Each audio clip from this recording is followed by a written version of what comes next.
Let's do it. All right.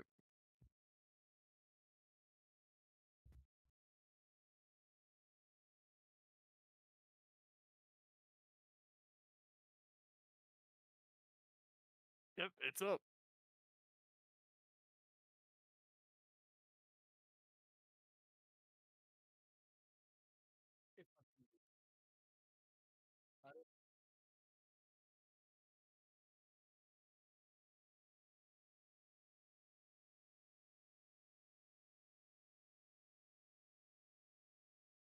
I don't hear you in the YouTube.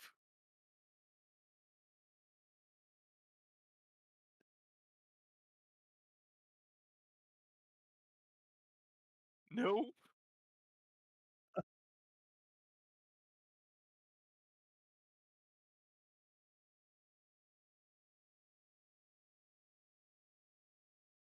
I don't. I don't. I don't know.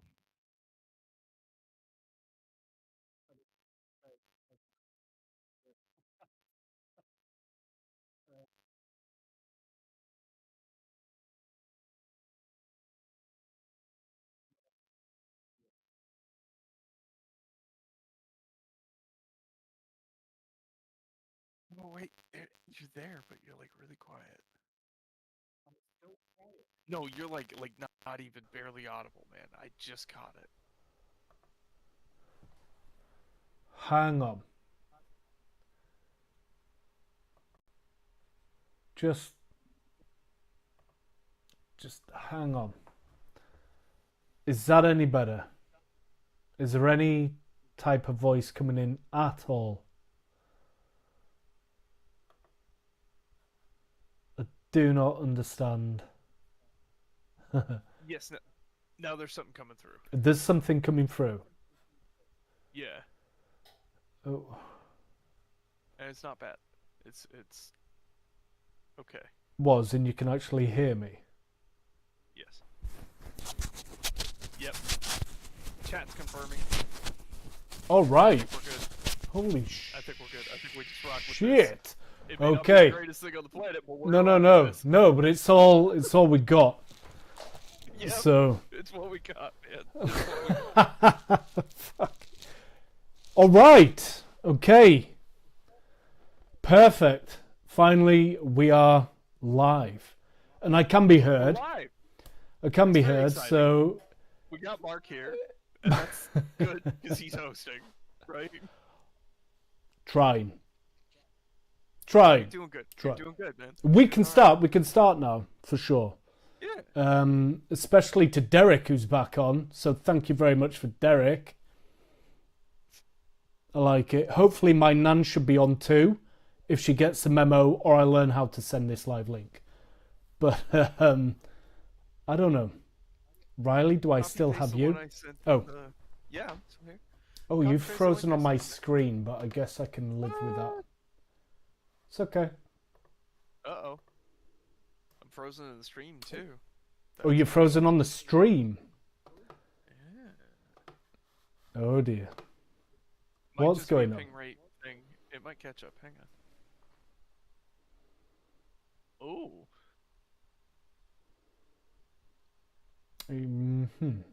Are we okay?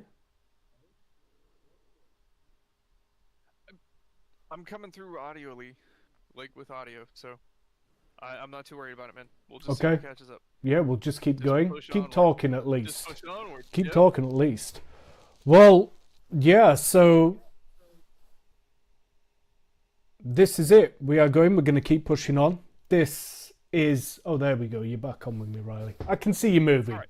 I can see you moving. Good. So this is going to be a Dungeon Den podcast tonight with Riley Norman from the Master's Lair. How you doing, Riley? I'm stoked to be here. I'm doing great, Mark. I'm so excited. Good. This is great. Good. More excited than what people might think, because it's only taken a little time to happen. But technicalities. But so Riley, welcome. Yes. I don't know. Hey? I'm just chiming into chat. Hang on here. I see. Riley is quiet. Okay. Let me try and I'm gonna send a link to people as well. Get them on. Not quite sure how, but I will. I'll find out. There has to be a way. We're just gonna rock and roll, man. We're gonna be good. You all good? As long as you're good to go. I'm good to go. If we're quiet, we apologize. Turn your volume up. So sorry. Tell you. I will be working on it. Yeah, I'll be working on it after. Brains hurt from all the technology. But Riley, it's always awesome to hang out and chat with you and to game with you, and I'm able to game with you because you are my DM, my online DM. Across the pond, I'm from the UK, just in case you guys couldn't tell from my accent. Riley, welcome, and please tell me and anybody that's going to be coming on just a little bit about yourself. Oh, I mean, you filled in a lot of the blanks there, man. I run D&D games or TTRPGs online. Due to some physical disabilities that have popped up. Okay. Some difficulties. I needed to find a new revenue source, and I thought, you know what? People are playing D&D online. Maybe I can mimic it. Maybe I can run a decent game. And I've been at it for a couple years now, and it seems to be working. People seem to be enjoying it, so I'm gonna keep doing it. I hope so. I hope so. I'm enjoying it. I hope you keep going. But I'll yeah. I'm just gonna cut into that, man, because what you do D&D online, like you've just stated, you are a professional DM. A professional, we can say it here, being super geeky. Aside, sure. Okay. Too humble. I'm not. You'll get that and understand that eventually. What made you think you could be a DM? Because for a lot of people, it's super tough to go forward and even take that step. Never mind online. Some people find it hard just to do with the people they know in a group. What was it, do you think, that made you take the step or help you take the step? Or did you just go for it? Like, wow. Oh, I debated doing anything of the sort for a long time. Like a long time. Years. And it finally got to the point, I'd been running games for friends and things like that for almost a decade at that point. Almost. Okay. Maybe 7-8 years, right? Played for so you got a bit of experience in there. I got a bit of experience in there. Like, we didn't play super regularly, but when we did, I was usually behind the screen running things, and they seemed to enjoy it, and I got some great encouragement from, well, Derek, he's listening, because he's an awesome dude, and he does shit like this. But yeah, I got great feedback from him and a bunch of other people, and they were like, go for it, dude, you can do this. So I signed up for Roll20, and I invested in a subscription, and I was like, all right, I guess I'm doing this.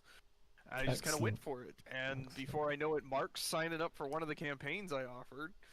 I believe it was Curse of Strahd. Yes, it was, yeah. Yeah, it was Curse of Strahd. That's right, yeah. And a couple other people that I had met through another friend of mine invited me to play in a paid game. He covered for me to go play, which was very cool of him. Brandon, I love you, buddy. You're fantastic. Don't let anybody say anything differently. If they do, I'll come talk to them. On that, what was that like for you then to experience it from the other side before? I think my initial hangup was I needed to be perfect Mm-hmm. to do it to get money. It's a yeah, And yeah. sitting in on this other DM's table he was doing great. Okay, he was doing just as well as he could. Mm-hmm. But I realized I didn't need to be perfect in the programming. I didn't need to be perfect with everything. I could learn things along the way and improve the games as I go. Mm-hmm.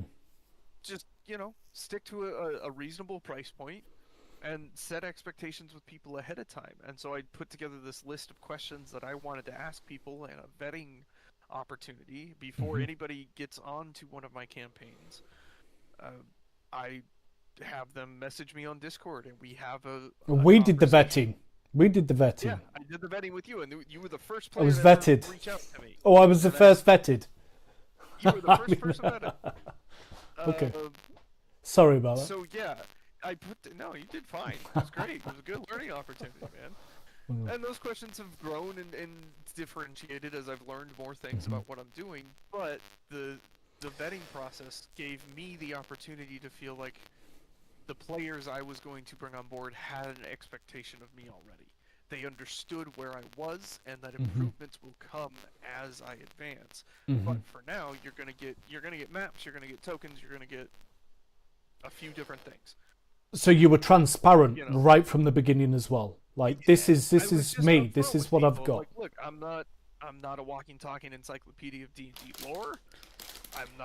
I don't know what every single spell does at any given moment. I can't just recall that information. I can get the gist of things. Very few on Earth can. But, yeah. Very few on Earth can. If you're one of those people, props. Absolute props. Awesome. Like, great for you.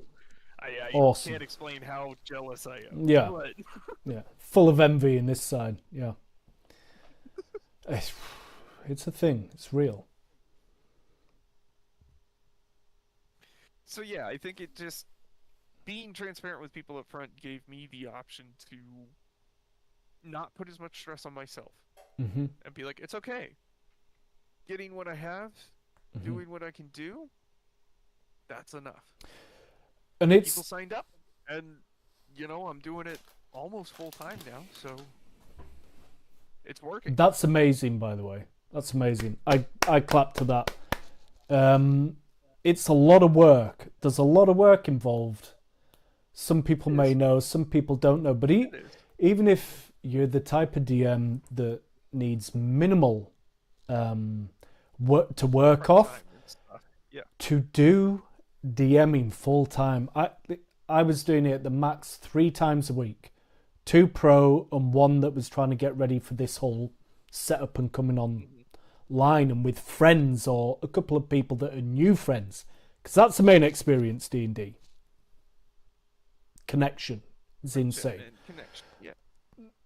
But yeah, trying to get it all ready to do is a lot of work, even for 3 days, and to do that full time, it's a lot of work. It's a lot of work. I will admit, Hats off to you, I Riley. don't Hats prep off. as much as I should. Do you have the time to prep I do. as much? I do. Okay. I've been able to get by with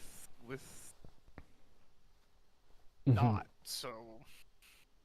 What would be? Figure out what's comfortable for you. That's the important part, right? For anybody looking around and thinking about getting into this, find your comfort level of preparation and stick to it. Just stick to it. For me, it's not a whole lot. I'll understand where the plot line's going, right? But I'll fill in some blanks as we go along the way. I like to react with what my players are doing at the table, and I'll do different things based on that. So yeah, it works for me. That's important for a player as well. I think you got to feel each other. I think you got to get it from both sides. But it is something that I was going to ask you then. For somebody that is thinking, you mentioned a comfort zone and balance. Say if you had 3 to 5 things, it doesn't have to be 3, it doesn't have to be 5. A couple of things that you would say to somebody who has come up to you, or you've heard through the grapevine, I'm thinking about D&D. What advice Now I know it's a very long-winded thing, but what just a couple of things that you would say? Because mine would be to go to the try and relax. You are there to have fun. People want you to do well. Like, which is almost the worst thing you can say to somebody who's stressed out. Right? Precisely. Very important. Precisely. So It's huge. what would you, is there anything that you would say outside of that? Because as honest and as truthful as it is, that can be part of the issue. Like you said, relax is a big one. But again, that's not always the most helpful thing to hear, right? You just gotta relax and do it. Like everybody says that. I would say maybe trust in your abilities. Trust in your strong suits. Okay. Right? Okay. And you may not know exactly what they are, and that's fine. The other thing I would say is something's going to go wrong. Guaranteed. That's guaranteed. You can't plan for it. Something's going to go wrong. And if you need to take a minute and go, okay, well, this isn't right. I need to look at this. Then be honest with people and just say, look, I got to look at that. Like, I'm not just going to go one way or the other. I need to look at it, and I'm going to need a minute or two to think on it. Carry on. Which is good though. Moments like that when you're with people that have played for a while, and this might just be a little thing for new players or not. I don't know. It doesn't matter. You do you, play you. But those times when a DM is sorting something, that's a reality. If you watch Critical Role and are a fan, which I'm sure anybody that's listening to this is definitely a fan of Critical Role. You know, like they know who Critical Role is. But you can see how they're all. It's different, okay. It's a production, but you see how they all work together. When somebody's down or thinking, the role play steps up, or it all evolves together. Right? A talented table, or even a newer table that wants to try and play a more role play heavy game. There's your chance. Time to do it. Go. There's your opportunity. Blank space is your canvas. Paint. I might not be paying it as the dungeon master. I might not be paying attention to everything you're saying, which also gives you a great opportunity to plot. By the way, but like, of course. That's your space to fill as the character. Take it away. Go nuts. Yeah, that's a good time. Now, respect what your dungeon master needs too. If as the DM you can't handle people talking in the background where you're trying to process information, that's a different story. Yeah, for sure. Tell them, right? Tell them. Be honest with each other and tell each other like what works and what doesn't work. Once again, you are there to be having fun. You are there to have fun and get lost in D&D for a few hours. So it's going to be fun. Keep it fun, people. Keep it fun. Keep it fun. Keep it fun. So that's interesting. There's a couple of things for people that are wanting to start. Have a bit of confidence. Know what you know. If there is something like spells, I think years ago I had the same thing. I thought there's no way I will remember all these spells. Like I quite like combat. Just the ones that get used a lot, you know. Yeah, the like ones that pop up a lot, you'll get a hang of what needs to happen. Muscle memory kicks in, and you're okay. You'll be okay. But I remember like thinking, but what if you get the people that do love and can restore all the information? The people, you guys out there that play that game and can do that and remember it all. Once again, hat off. I love it. Honestly, I use you guys. Sorry, I do. I use you as encyclopedias because it's awesome. If you have somebody at the table that's got the crazy knowledge like that, lean into it. Ask them questions. Ask for their opinion on something. That's okay. You don't need to know the answer. You can discuss anything with your table, right? You should be able to. Discuss anything. You should be able to. Here's another thing then, Riley. You mentioned the table. Bad D&D is not good D&D. Like, no D&D is better than bad D&D. Mm-hmm. Is that? Sure. Would you agree? That's. I would. I would. Mhm. If you're at a table and you're not enjoying yourself and things aren't, then nothing's going. If you're turning up somewhere and not enjoying yourself, transparency is the best thing as well, I think. And if you're not having fun time at the table, dude, find a new table. Mm-hmm. Find a new Mm-hmm. table. That's an acceptable thing. There's no need But to judge, have is the there? It is courtesy what it to is. at least let the DM know, hey, look, I'm gonna go get a new table. Like, thanks for your Uh-huh. time. Send a message, people. I can't tell you how many times I get ghosted. It doesn't make any sense. Okay, be polite. Send a message that says, hey, this just isn't the right fit. And if they have a problem with that, they have a problem with that. But that's something you and them can work out together. And if you need to wind up blocking them at that point, fine. I get it. Mm-hmm. But be respectful. The DMs are putting time and effort in.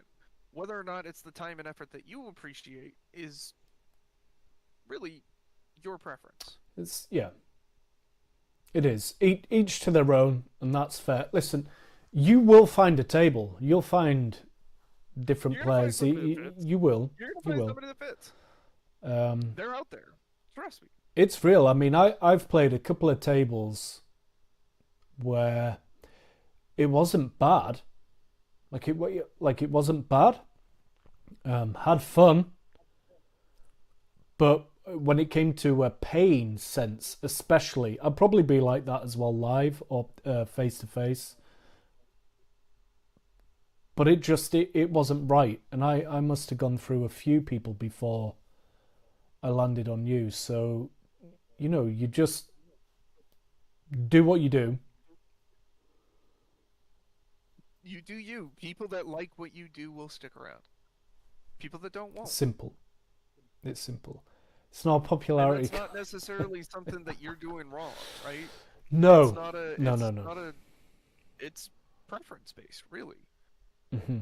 So if a player's not working out at the table, don't be scared to say so. Mm-hmm. If it's not working for you, it's not working for anybody. Trust me. Mm-hmm. Yeah. You will find somewhere, and you'll possibly find a table that's just more your speed. Mm-hmm. Absolutely. That's what it is. Your tables, Riley. You said you are almost full-time, or just about full-time. Just about. How many tables are you having to get round in a week? What are we talking? Like, I am actively running 7 right now. mm-hmm. I have 3 others posted, so I 3 posted, guys. Up to 10. 3 posted. Have a look. The Master's Lair. Riley Norman. Oh, do we need to put some links up, Riley? Oh yeah, let's get put some links. We need to get some links up. We need to get some links up. Before we get too carried away. Are you able to multitask? Yeah. Nah, of course you are. It's me that can't do that. Hey, it works. So you are currently running 7 then. Oh. Posted in the chat for everybody. Okay. So there you go in the chat. Awesome. let us know if that doesn't come through.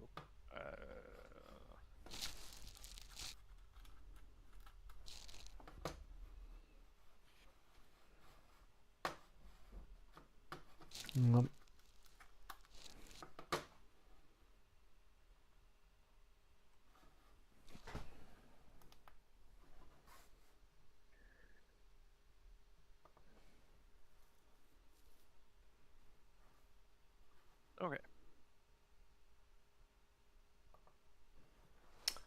It's not come through on my chat yet, but Yeah, I haven't seen it on mine either. I don't know what happened.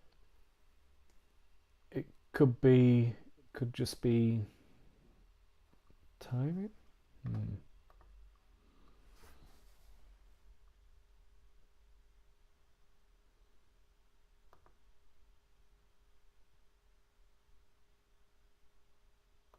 Oh, that didn't work either. No, not coming up. Oh well. I'll figure it out. We will figure links out. Wow. Yeah. Just go on YouTube, they say. Just go live, they say, Riley. It's just It should easy. be It's just easy. easy. Oh my word. Links will get set up. Yeah. Don't you worry. And live streams will keep going as well, and podcasts. So Yeah, we're just gonna keep doing it. Man. We can't tackle every issue when it right as it pops up. Oh. Otherwise, we're gonna get sidetracked and we're not gonna get this out. Just gotta get done. I mean, I think tomorrow I'm gonna be painting and doing this, so I don't care. I'm just gonna hit the play and go. So We're just gonna go. I'm gonna do my thing tomorrow live, and it'll be whatever. But tonight we are doing the podcast. So Riley, you said you had 7 tables active, and there are 3 looking to fill, which would make 10 if my mathematics. That's right, maths. It's okay. Maths. Yeah. Maths. Plural, mathematics. It's okay. That makes 10. Okay. Yeah. Yeah, it would make 10. Which I think is about my comfortability level. I don't know if I can run any more than 10 a week. In game time, let me just put this to some perspective, because I don't know if people appreciate or understand maybe, but that's 40 if my maths is correct. 40 hours just of game time. Yeah. If I can get these other 3 tables up and running, man. Yeah. Yep. So at full capacity, 40 hours of game time. Now that's And that's just in game, right? We're not that's talking game about time. the time I spend map building or tweaking things or building NPCs, right? Reading I'm working on getting reading crazy players' bios. Getting through all that. A few sessions for one of my tables at this point. I'm working on getting a YouTube channel of my own going. Excellent. It'll I be the will. Master's Layer. Again, we'll figure out how to get links. We will Going definitely. Maybe the comment section after this is done. I don't know. You need to tell me. I want to be one of the first to hit the subscribe. Yeah. So- I'm gonna, I'll get it out once I get some content up there. But yeah, I've been working on editing that video down, so it's an easier to listen to thing. Mhm. But I left all the good shit in there. You have to. I had Surely. So yeah, it's all coming together, man. But it's full time. It's an investment. Yeah. Like you said, that's 40 hours just in game. So. Which is probably why I should accept the professional moniker, but.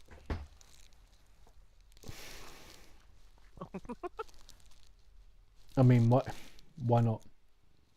I'm just doing what I like to do. That's all I'm doing. You're just right? having fun. I'm just having You're fun. just having fun, for the most part.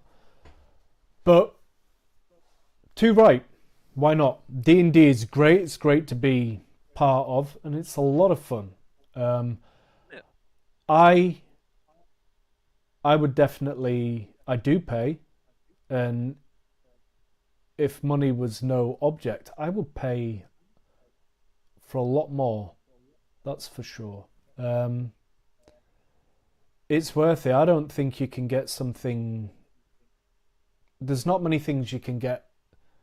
What's the term? Bang for your buck, is it? Is that what you say for hours? I mean, what is that? 50? Is it $50 a month, Riley? I forget. How much does the My Master's pricing Lair charge? is- I go with $15 a session, $15 a or session. you can get 4 sessions for $55.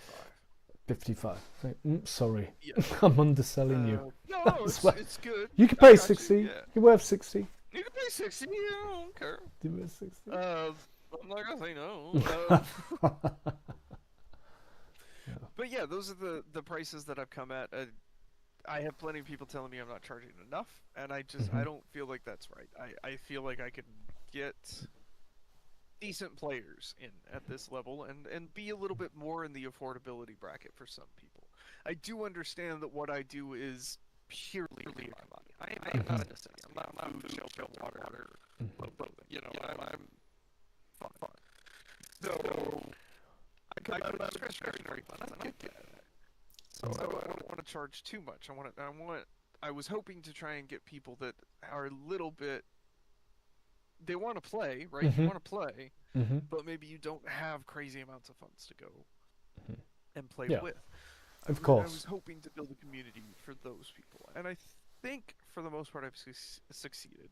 You know, I'm not the cheapest DM out there, and I get that, but I do put effort in, and I am trying. I still gotta pay my bills. That's you do. What it boils down to is I have to pay my bills, so you do. I gotta charge what I gotta charge. You know. I'm happy you charge what you charge. If I could, I would. I know, man. I know. Pay more. I appreciate it. I really appreciate it. And there's a lot of effort in it, and you do well. And you say you're not food, shelter, and water. No, you're not. But for somebody like me, it's hit without a very serious. This is a very delicate way of saying. It's like therapy. It's a way for me to have fun. It is therapeutic. Everything else to get what I get from D&D costs more money. Yeah, I get it. More effort, possibly. It's mentally therapeutic. It's mentally good for me to get on, go into a different world, and chat. Yeah, shit. Sure. I totally for hours. get that, man. I totally understand that, and I'd agree wholeheartedly. There is something therapeutic about playing D&D. As long as you're at the right table. Otherwise, I ain't going to be therapeutic at all. You got to go. You're going to go. Right? Yeah. It's what? But it really can be. So what would people expect? People who are thinking about playing D&D, who haven't played D&D regardless, maybe they can't get anywhere or can't find anywhere, but online makes it very accessible in today as well. It does. What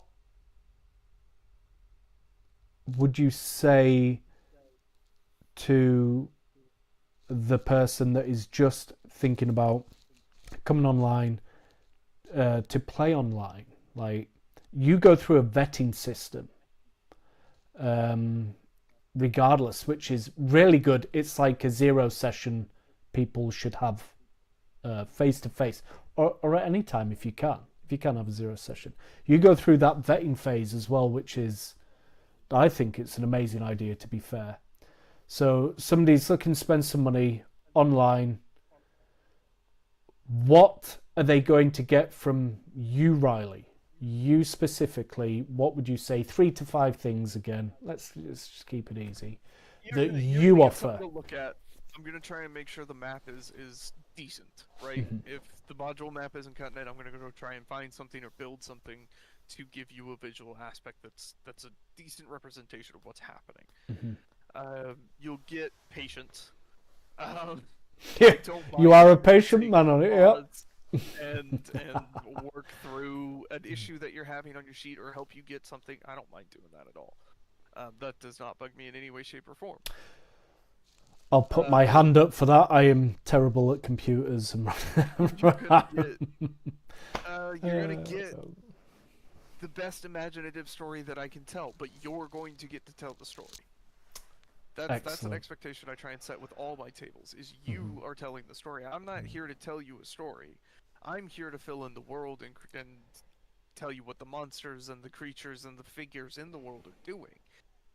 The characters are telling the story of how they react to it. And that's the important part. That's what I would do. That is why you are one of my favorite DMs. On the player's story. Yes. Yeah, that is why you are one of my favorite DMs. And there's a few people who I love to play with when they are DMing, and every single one of you, different, all have that fundamental, that one fundamental. I think it's the biggest piece, man. It's not about the DM. Itself, it's not about the DM. And that's the pressure that a lot of people put on themselves when they're looking to get into Dungeon Mastering. Oh, well, that's too much to take on. It's not about you. You are, trust me, way more reliant on what your players are doing, what the characters are doing in the story, than anything else, than any book, outline, script. That doesn't matter. You can throw that out the window if it makes sense to go in a different direction because of what the characters are doing. But without that input, the story's incomplete. It doesn't flow, right? So you are really reliant on what the players are doing, and if you can focus in on that, you can give them the best possible experience and this feeling like they have control, which is fantastic. Right? That's what keeps people coming back, I think. I think so. Get to feel like they're telling their own story in with other people that they enjoy spending time with. They've built a community at the table because they're bonding over the things that they are doing to drag this story together. Of course. Of course. Decisions are made between players and the story evolves. And you're never going to ever plan for every possible outcome that your players will come up with. Believe me. Believe me. You are never going to possibly come up with all of the solutions that they are going to come up with. Riley, and for anybody listening thinking about DMing, I gave up that shit instantly. After the very first session I DM'd. I let go, brother. I just let go. You got to. And have way more fun. It is outside the laws of probability that one brain could possibly cycle through everything that every other brain could possibly come up with, right? It's just, it's implausible. So if you take that expectation away, right, so you don't have to have the perfect plot line. Narrows it down a bit. It can have, right, you can focus in on smaller term things. And then maybe you get 2 or 3 sessions and you go, okay, this isn't working. This plot line isn't going anywhere. They're not grasping onto this. Find out what the party is getting into. If they're going to run around town going, hey, I really want to invest in getting into this storefront, or I want to find property in this town. I want to set up here. Do that. Re-gear the course of the campaign, and then start introducing the old plot line back in. Just in little nuggets of information that they're picking up from people coming into the store. Like, oh, have you heard the news about such and such a town? It got burned down by this dragon that nobody's been able to stop. Yeah. And then once because now they're invested in the storyline that they feel like they created, right? That you've just started to run with. It's all in. That's the direction they wanted to go. Absolutely. You can start gently putting little hints in there about where you would like the story to go. Now, it's up to them if they want to go that way or not. But of course it is. Now you can make it, okay, so they're not biting on the dragon destroying the other town. The dragon shows up and destroys their shop. Now they have a personal vendetta against the dragon. Perfect. Easy. Just like that. Right. And this is the other thing. It's something I've noticed with you and the other DMs who I DM with, who will get shout outs and will be on the podcast as well. Sorry, Riley, I'm just shouting that out. Hopefully with Riley, because Riley, I'd like you to be on as much as you can, like, because this would be cool. Real perspectives from real DMs. I would love to do a panel, man. Because it'd be pretty cool. What other people think. Yeah, absolutely. Everybody's different. We'll get a few DMs up and we'll all be different, completely different. Oh, yeah. Have key similarities, I think, is what you'll find though. But yeah, it's weird because talking about this, there's a big thing about railroading your players. Listen, I don't try and railroad anything. It is to the players, like you, Riley. Listen, it's your decisions. If you keep getting into shit, well, maybe you're doing some. I'm not. I'm just. The world is reacting around you. Do I get to have If you fun want- sometimes? If you walk into every Maybe. shop and intimidate the shopkeep to give you better prices, guess what? You're going to get a bad reputation, and Mm-hmm. shopkeepers are going to be very curt and very not nice to you. You'll get good prices for a bit, and maybe it'll go Sure. underline. But round the corner, Eventually, everybody's whilst gonna you're hate doing this, you. yeah.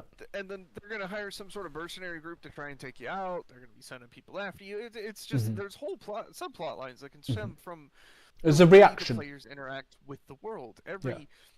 I live by one solid rule for my games. Every action has consequences. Mm-hmm. Good or bad, right? Mm-hmm. But every action has consequences. If you decide to play the game in a certain way, there's consequences for that. And those consequences might be the town guard arrests you all. Or you wind up mouthing off to the wrong person who has way stronger allies than you do. Mm-hmm. Right? Ha. I think the table you're at. Yeah, I was just about to say that. Just bing, big light bulb went off. I'm like, yeah, I know, yeah.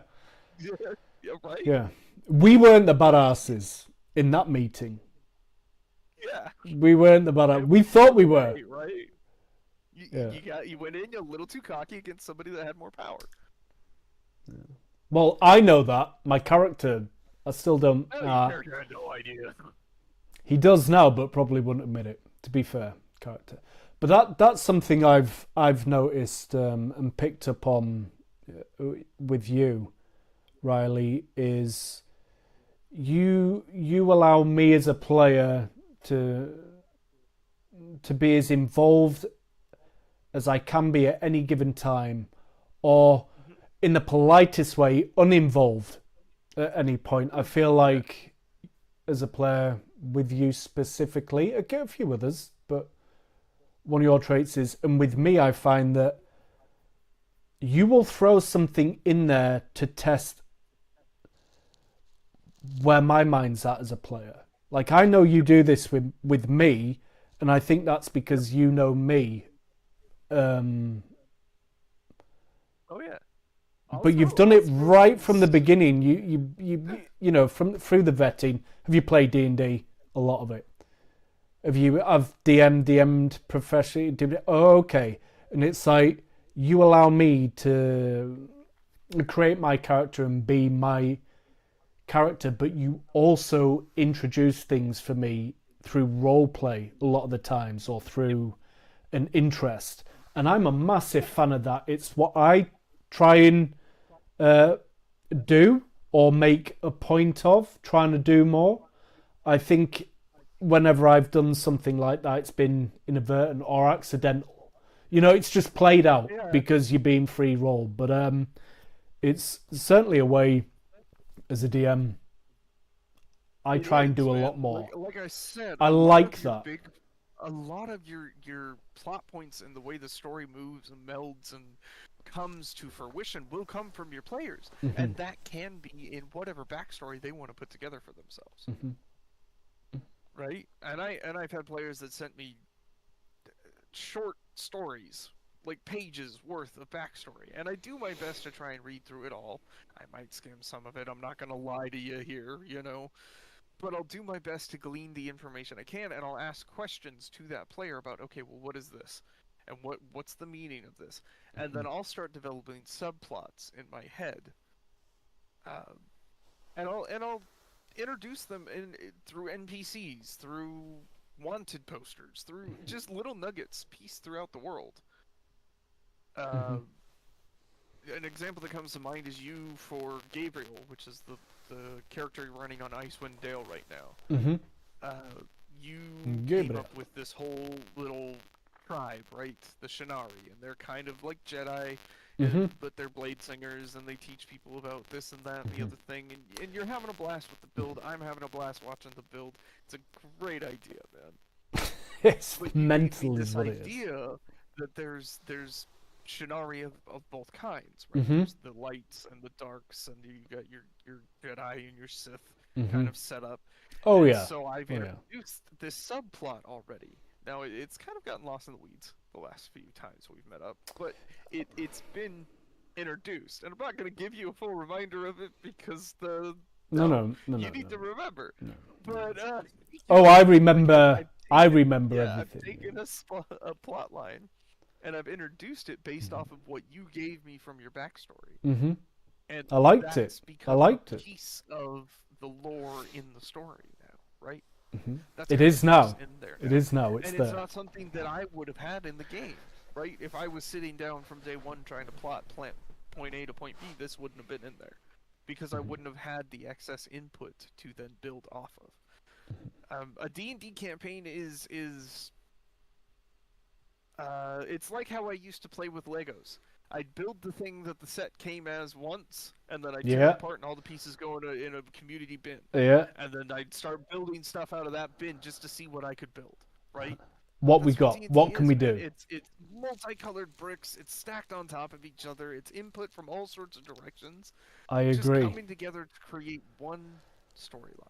I agree. You know, it's so cool. I'm lucky enough to be able to express it through building terrain for face to face in my D&D, and that's the way I can get the overspill out and everything is by And that's great. And that's fantastic. doing Do that, it how it and works for you know, right? and hopefully I can spread that on my live other channels or other podcasts. You know, try and take the fear away from that, but. It's what we do here. Riley, I've just noticed it's your boy Derek. It builds community. It does build community. It does build It really community. does. If you get the right people, which again, we go back to the vetting process and the importance of that, I feel, for any table, really. Mm-hmm. If you're going to play with people you don't know, have some questions ready. Have some, not super probing, not super... Yeah, not like how many to times do you wash a day or brush your teeth or what color underwear do you wear? None of that. We don't need that. Weird with people, but like, Please. hey, what's your experience with D&D? What do you know about this, that, you know? Yeah. How would you describe your play style? Things that are relevant to the game setting. And you can piece together people. Most people have intuition, right? They have a way to process how they're going to interact with people.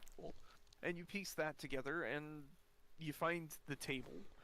And once you have the table together, the community just builds itself, right? Mm-hmm. And it'll blossom into something that's nuts. This last Sunday, which is the day that we play our Icewind Dale campaign, 2 of the players couldn't show up. The rest of us got on and just hung out. We were just talking for like 4-ish, 5-ish hours. It wasn't a thing. It was just a thing we did because it felt like the right thing to do at that time frame, because we've built this community around the table. That's cool. Mm-hmm. Right? So Sunday wouldn't have felt complete if we didn't get together and do something. It's right. It's a true thing. Yeah, it definitely it builds a huge sense of community. Thanks, D. That's a great comment, man. Love it. Love the interaction. I know we glossed over it for way too long, but we got to. Yeah, my bad. This is new. I'm bad at multitasking, brother. I apologize. I'm working on it. But it is, and it's great words. And Riley, hopefully I can learn to do shit, to give emojis or do stuff or do things for people that I don't know. I don't know what they're called. Some chat sticker. Are they stickers? Do you do it on Discord? Tell me what I'm talking about before I start rambling on too much. I mean, there's some random emojis on the YouTube chat. There's like a heart and a smiley face. Oh, it's okay. That's the best one. Always love kisses. Yeah. Kisses are the best. I send them to all my friends. I do. I do, believe me. I don't care. I got love for everybody. Let's all get together and play games. It's super cool. It's great, man. It's just like it comes down to that sense of community that you can build. I'm not gonna go down the rabbit hole. My brain just jumped out. But community is important to the human experience, right? We all crave community of some kind, and when you can build it around a game together, it's fun and great. Derek is asking, what are both of our favorite campaigns? Yeah, I'm looking. I was listening and looking. What question, are both of your favorite campaign settings? Derek, brother. Okay. Riley, can you think of something super quick whilst my brain's ticking over? I've got three. Okay, I've got top three. Interesting. Okay. Um, the first one would be a homebrew that I created, which was a steampunk western Wild West type 1800s feel style campaign. Okay. With magic, right? It's D&D, there's magic. But Of course. that one was super fun to put together. I loved all the world building aspect. I am in love with the cowboy era, right? I love the western films. Mm-hmm. Westerns are good. might They're not badass. like a lot of the things that are in them, but I just love the cowboy era, you know. So Billy the Kid. Young building Guns. that campaign setting is great, and it needs to be pared down. It needs to be tweaked, and that's fine, right? I can tweak it, but that was probably one of my favorite settings. The second one is Ravenloft. Curses from Ravenloft. The horror style of Ravenloft is really fun to play. Yeah. Agreed. Just I like you get into the vampires and the werewolves and the creepy crawlies, the zombie forms, the undead features, and it's a setting that I feel like puts the characters on edge. Mm-hmm. And that makes for a really easy Riven story from your players, because they get this sense of dread, and I think that adds to the whole atmosphere of the campaign. They can still have fun and be silly and be ridiculous and do everything that you do in a D&D campaign, but there's just this added little edge to it that I enjoy. It's do you know? Yeah, Barovia. It's different. When you play that, you know it's different. Wizards of the Coast did something with Barovia. And I'm a massive movie fan, gaming fan. I'm just a massive geek nerd all around with everything. Love it. Love it. And so vampires and werewolves and that shit, Buffy the Vampire Slayer, growing up. Barovia, it was different playing that campaign. And I played that with you for the first time. And it was just different. So I hear what you're saying with that. I hear what you're saying with that. Any others? You got one more? Did you say 3? Did you have 3? I enjoy the Sword Coast. I enjoy Faerun. Sword Coast. Yeah. I like the high fantasy, right? That's another big thing. It feels very Skyrim-y to me, and I love that. I know a lot of people would say, well, it's the most played out, everything happens in the forest. Fuck you. It is what it is. It is what it is. It is what it is. It's a good setting. There's a reason there's a lot of content for it. It's a good setting. That's cool. And it is a good setting. The campaign I created, it comes from the Sword Coast. There's a portal there, and anyway, my favorite campaign setting. I'm not going to say mine because that's just a mixture of high fantasy. I love. My favorite fantasy films, and I know you're Lord of the Rings. And let me just start by saying, Lord of the Rings, the trilogy, what it did for its time, is and probably will be the greatest ever done and made. But it's not my favourite because I'm 42 years old. I know Lord of the Rings is the best. I know it, but it's not my favourite. It's my third favourite, the whole trilogy, because my D&D settings are Legend with Tom Cruise back in '82 and the Beastmaster with Mark Singlite. They were how I grew up with the witches and the fantasy and then the magic and the Merlings of the, I'm British after all. Merling's gonna be around. Oh, Merlin's huge, right? England, UK. It is what it is. King Arthur, Merlin, it's all there. So I love that high fantasy, but I've got to be honest. My favourite setting that I really want to explore and to try and get a live table doing, I don't know, online. I think you and I have had a word about this, Riley. I've mentioned it. Is Spelljammer. I am so. Yeah. I think with the right It's DM and the right players, and just I think that you could really get something cool. A lot of people just say, "Oh, but it's in space and it's not Star Wars." No, I'm a Star Wars fan. It's not Star Wars. It's not Star Wars. I get to take fantasy and put it in space. Yes, please. Yeah, I get to do D&D in space, not Star Wars. Yes, please. D&D. D&D in space. And everyone knows that everything is better if you put space on the end of it. You put in space on something, it just gets astronomically better. Pun intended. All right. Next question from Derek is favorite character builds. He's going through it here. Yeah. Okay. This Okay. is why I love my guy. My guy's gonna do this, man. It's good. I'm a fan. I'm a massive fan, Derek. Hang on. It's great. Hang on. I need to find big smoochy emojis. I love this guy. Big smoochy emojis. Yeah, I love this guy.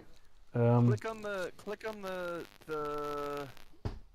Oh shit! You're actually telling me how to do it. Okay. Yeah. In the chat, click on the emoji button off to the side, and then you can scroll. Is that the big heart thing or something?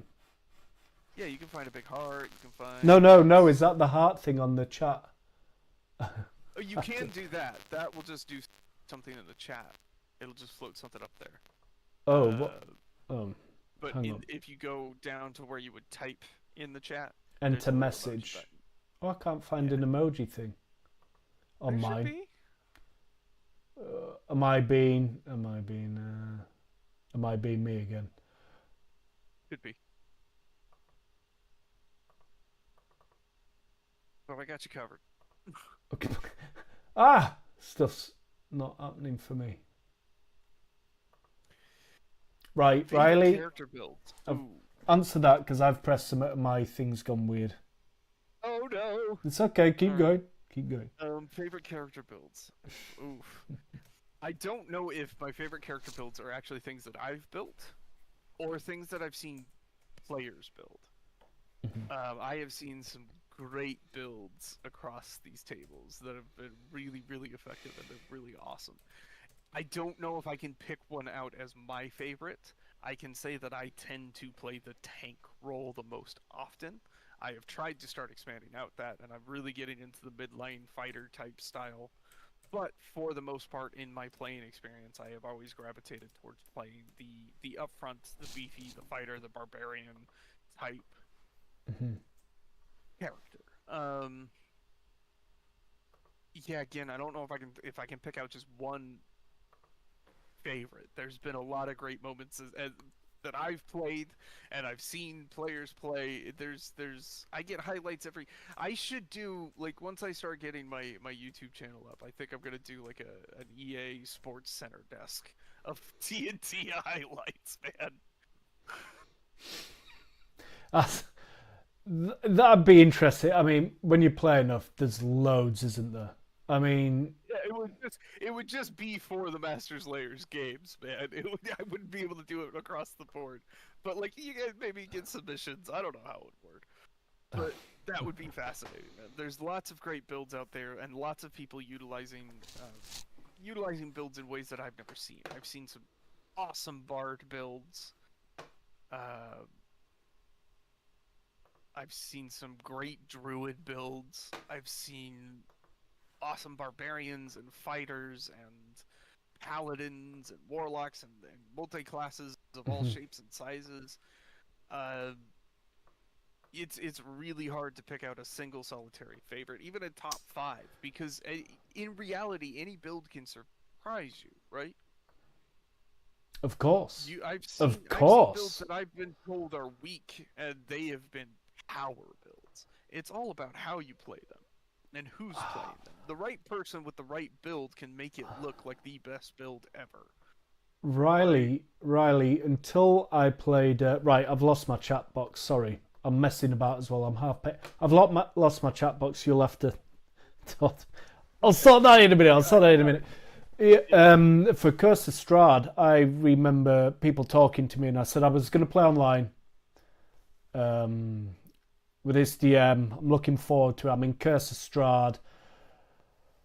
I'm really good at not listening to people tell me about stuff when I haven't done something, or I'm trying to watch a film or a sport. I'm good at saying to people, "Nah, keep it zip, please, please."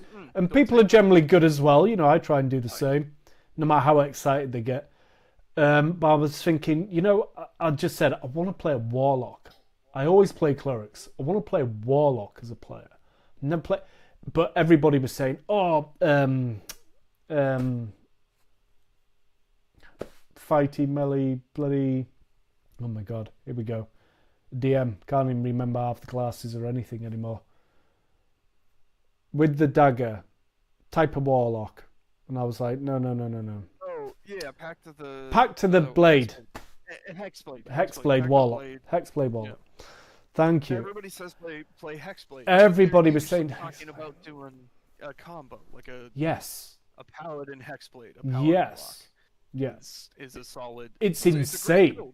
It's insane. It's nutty. It's nutty. But I was like, okay, I want a warlock, but I don't want to do that. I can't be bothered. And I went with the Great Old One for your campaign. You did, man. You did. And I think somehow, somewhere with a bit of luck, I ended up alive undead. Pretty immortal. You got turned into a vampire.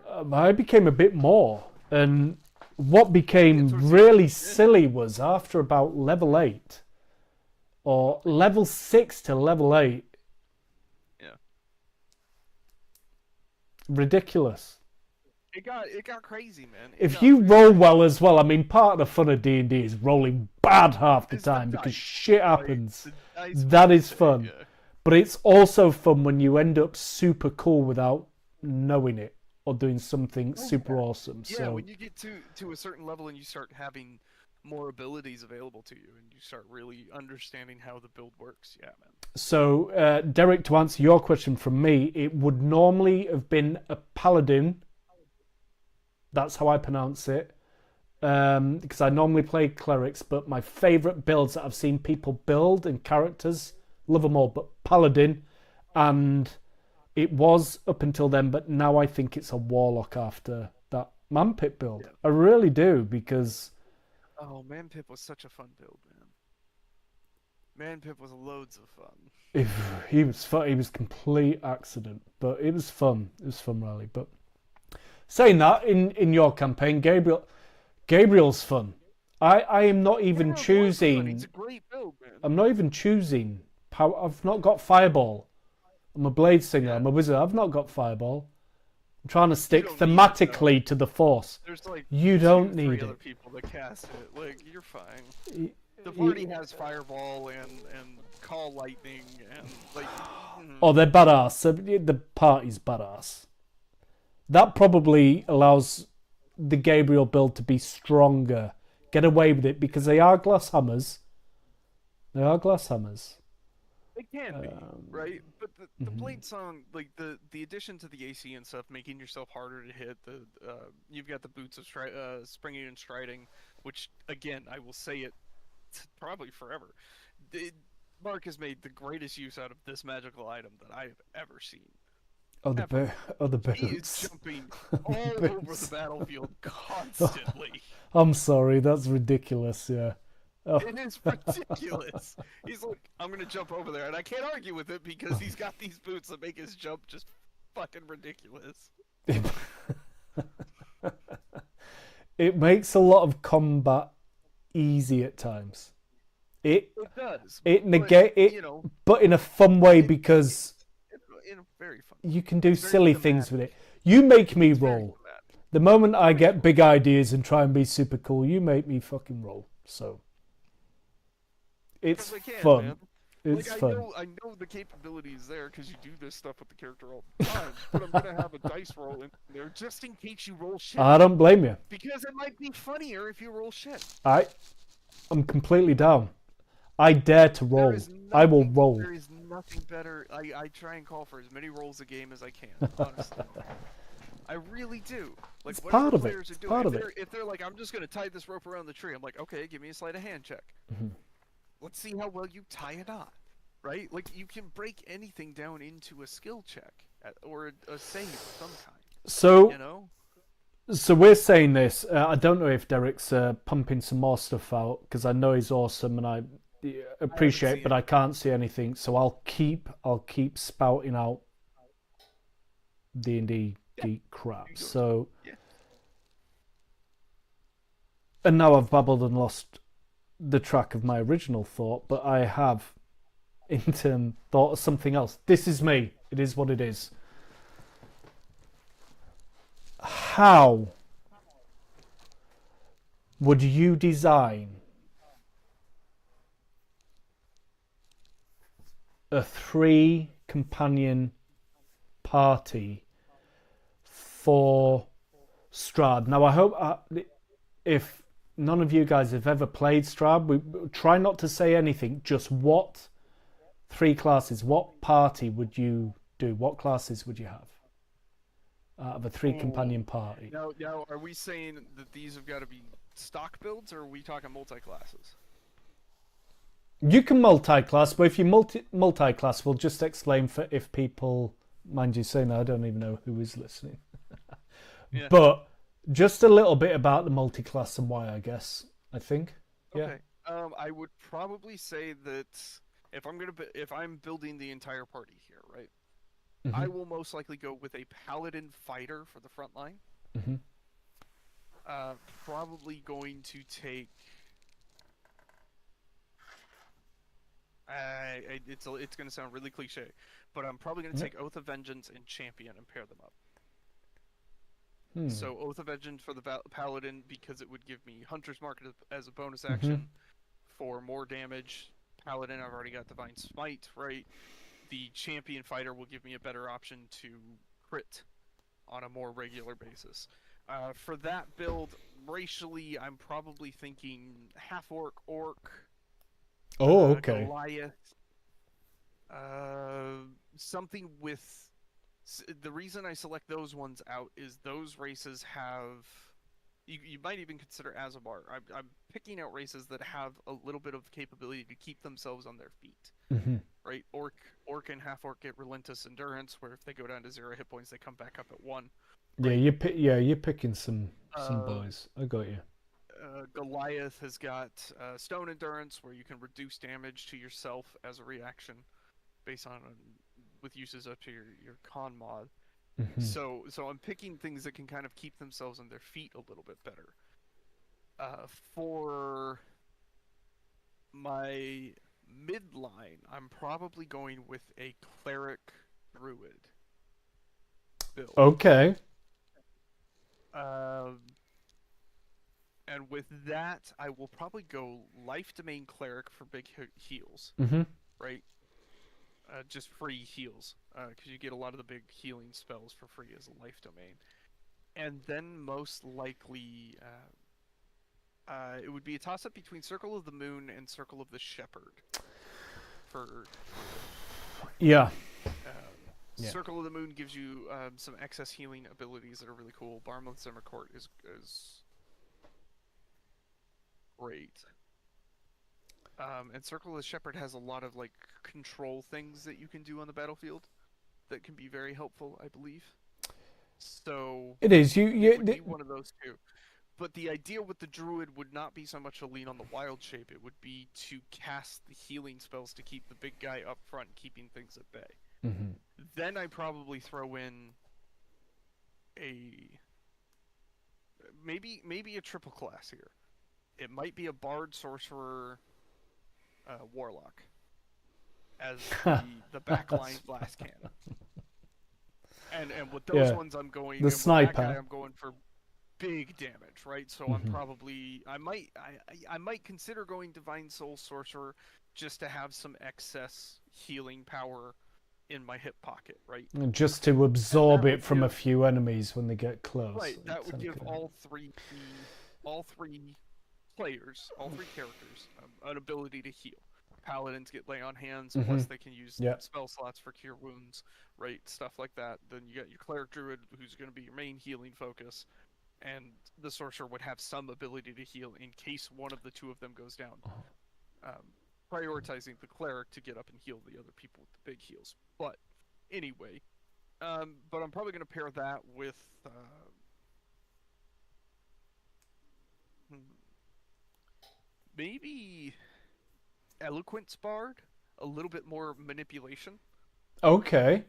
Okay. right? A little bit Y- more buffy, debuffy, kind of more persuasive driven.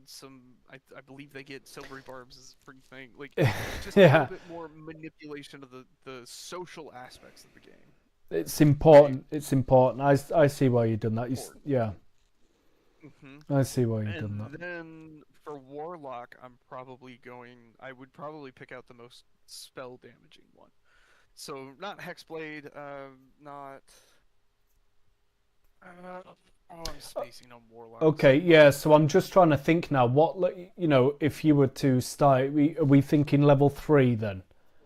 Because or what are you talking about? A beefed up party taking it on? Because,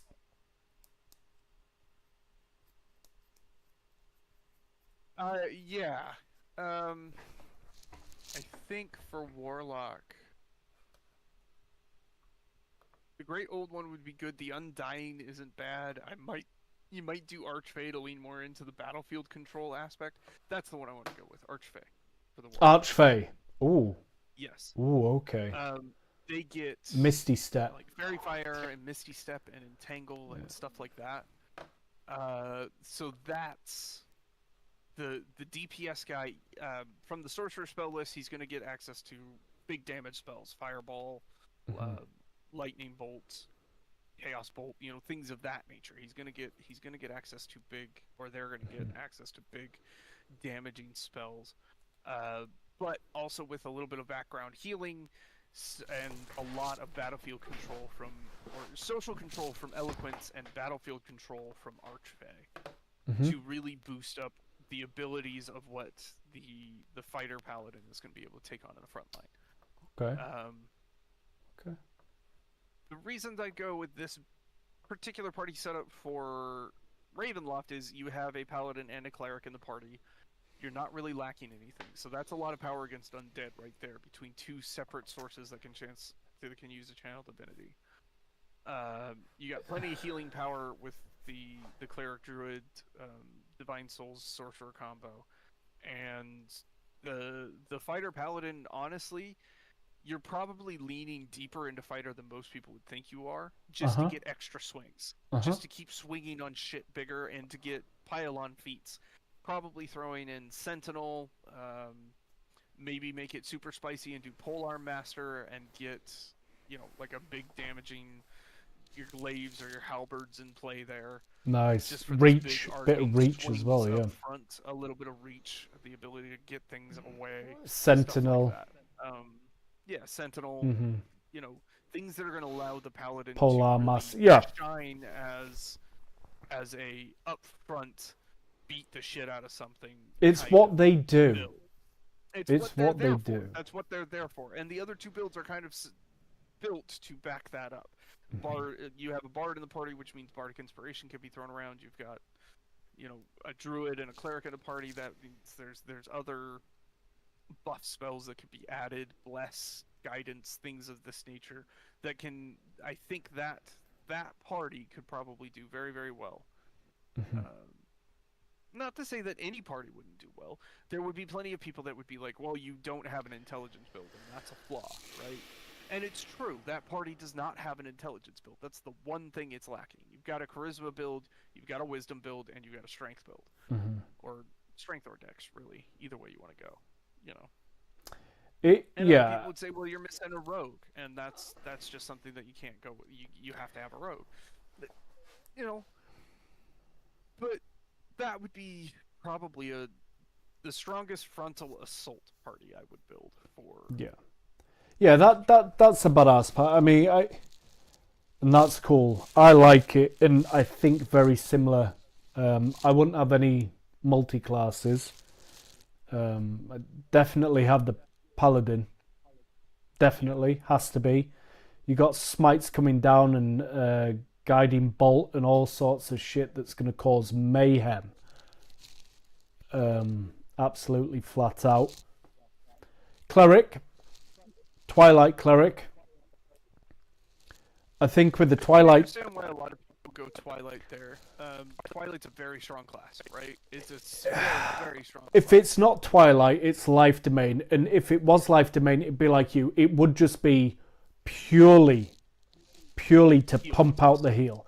But with the Twilight Cleric, what you get is you get healing, you get robustness, and they are able to utilize the battlefield. I hear you, man. It's almost like the. They could help up front, right? They can. If They- you go Twilight, you can. They get a little can. bit beefier. They can when needed. I feel you. And I would be using like the Twilight Cleric as the mediator, because the last build I would have, which is different, and this is really weird saying that my favourite class earlier is a Warlock, but this is me. I'm not always straightforward. I like to do crazy shit. I would have a Sorcerer. Wild magic, just causing pandemonium. Invisibility's a thing, so you don't need the thief to talk. And you're still loaded up on radiant damage, so that's a positive, right? You got a cleric and a paladin. So You can create radiance and fire and lightning for. But there's a few resistances in there as well, and a way to hit hard and quick. It's not the biggest hitting force, but for me, Right, and it's again, it's got the we're versatility to maneuver. You got to be clever. talking about You got to be a clever. three character party build. Yes. Right? Yeah. And that really drastically changes the look of things. If you add one more player to that, right? If you add a fourth, now you're inserting other aspects, right? You can rearrange how you do that, right? But yeah, for a three party system, yeah, That's because they're two solid parties. You're not going to go wrong. You're not going to have some fun, is what's going to happen. Riley, You're gonna whack your hammer on a door and get blown up. I can't think of any idiot in the world that That's would never do happened. that.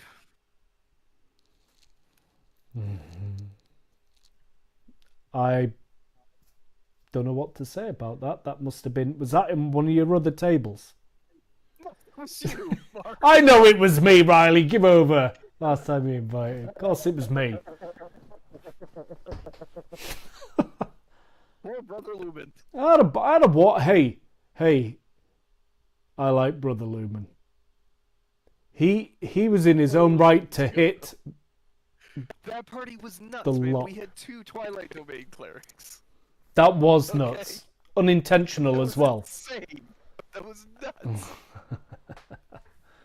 That was a funny one. I've got to be honest. Oh, I see Derek is saying most memorable NPCs.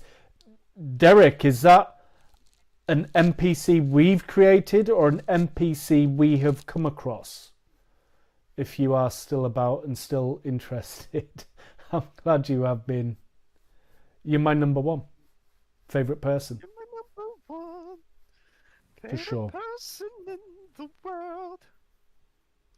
My nan hasn't even come online, probably because I haven't got the message to her yet, but You haven't sent her a link yet, Mark. I don't even know how to do that. Like, I'm Okay. afraid to touch anything. Do you have Discord open? Yeah. Did you see the link I posted in the group chat? Just copy that link. That's all you gotta do, man. Copy All and right. paste Okay. it.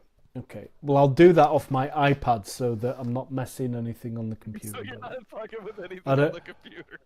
Hey, listen, the fact that this is happening is super cool. You do realize once this podcast is finished, I'm literally going to the toilet and putting it on live again, doing my painting tutorials with speed paints. But I'm not gonna touch it. I'm not gonna touch it unless I have to. Sorry, you said it was in the link. And yeah, most memorable NPCs. Do one of each, Riley. Do one that you as a player have encountered and one that you as a DM have enjoyed.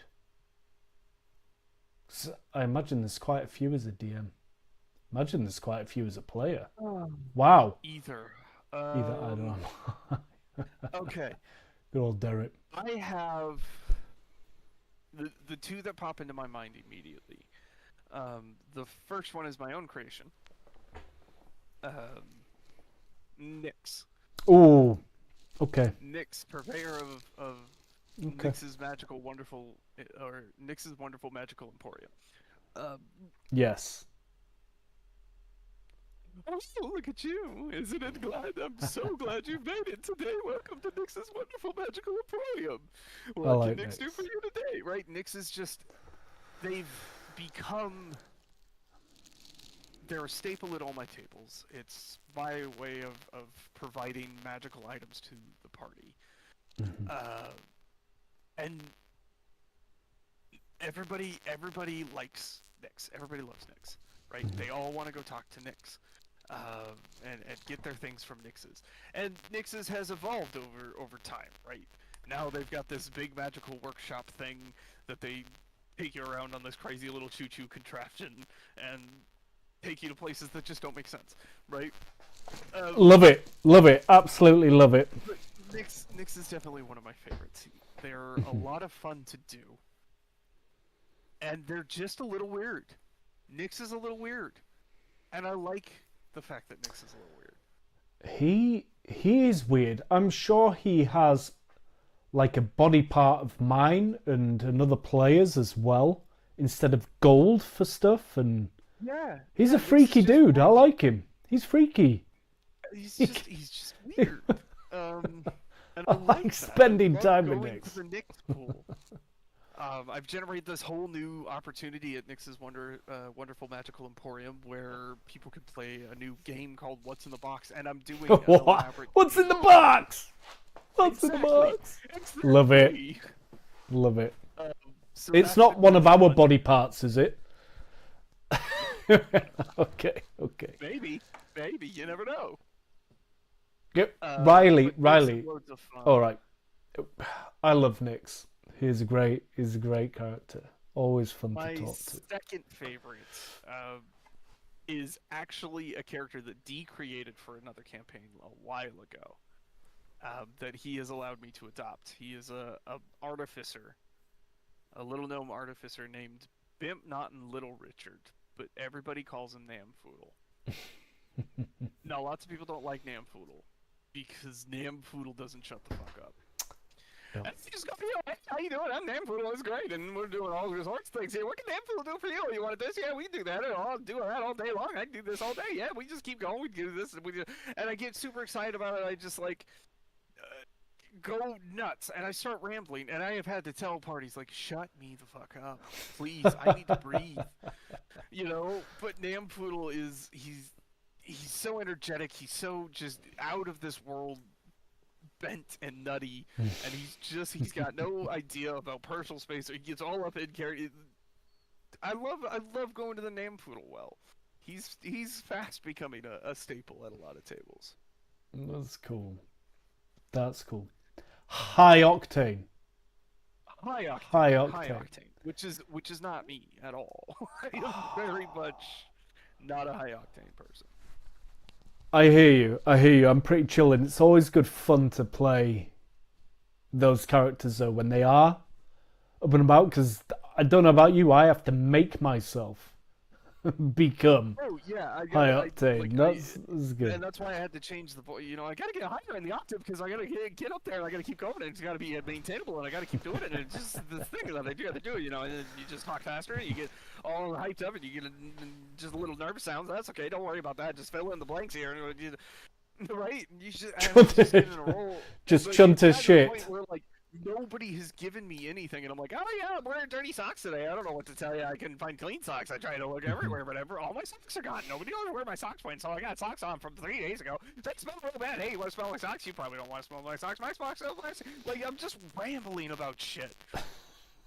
Looking around And your people room are as dying, fillers. People are laughing, and people are enjoying just this crazy little gnome. And he walks around with this big robot he calls Dubby. It's great. It's great. That's cool. Sounds like a lot of fun, a lot of entertainment. Now, Nampoodle is definitely evolved since Derek created him, but um, I run with Uh-huh. it, Uh-huh. and I love using Nampoodle. That sounds fun. Crazy, crazy as shit. High octane fun. My bad if that's just doing him for that split second that I did him as a sampler there. And I It was didn't good. do this It was for good. It was minutes. good. Yeah, that's brutal. That is brutal. I normally like to have like some Coca-Cola or some sugar when I play D&D because sometimes, like I'm 42, sometimes I just got to go there. I go eat that sugar and go. Gotta get a little kick. Got to get it anywhere I can. I don't know. Is that two? Is that Nix? Nix and Mampoodle. Nix and Nampoodle, yeah. I do like that. I do like that. Little Richard, but most folks call me Nampoodle. Really nice to meet you. I'm very happy you're here. Hey dear. I like. Oh, Derek likes Nix cautiously. Nix has asked for some strange things over the years from Derek. So Derek doesn't know where to land on Nix. Nix freaks him out a little bit. That's funny. But that's why I love Nix, is Nix has that little bit of edge to them that just kind of bugs people a little bit. They can't quite put their finger on why Nix bugs them, but Nix bugs them.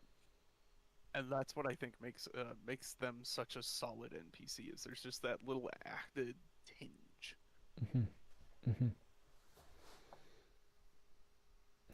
Yeah. What about you, Mark? Who are your favorite NPCs? My favorite Most NPCs. There's a lot. I mean, to be fair, Nix is memorable for me. But because you've said Nix, I'm gonna try and just think of others as well. Hey, just I'll just take for another some tick in the win characters. column for Nix. I need more encouragement for this. Yeah, Nix is good, but don't you do, and you don't, but I know. you do. I like Nix. Nix is a lot of fun, and for me, okay. So some of the others that are coming into my mind are more eccentric, just a bit different. And I don't know whether that's because of the campaigns I'm playing or possibly the DMs who I actually will play with, as a player. Yeah, it could be. But You might have a type. maybe, I don't know. Possibly, there's a lot goes on in my head, but I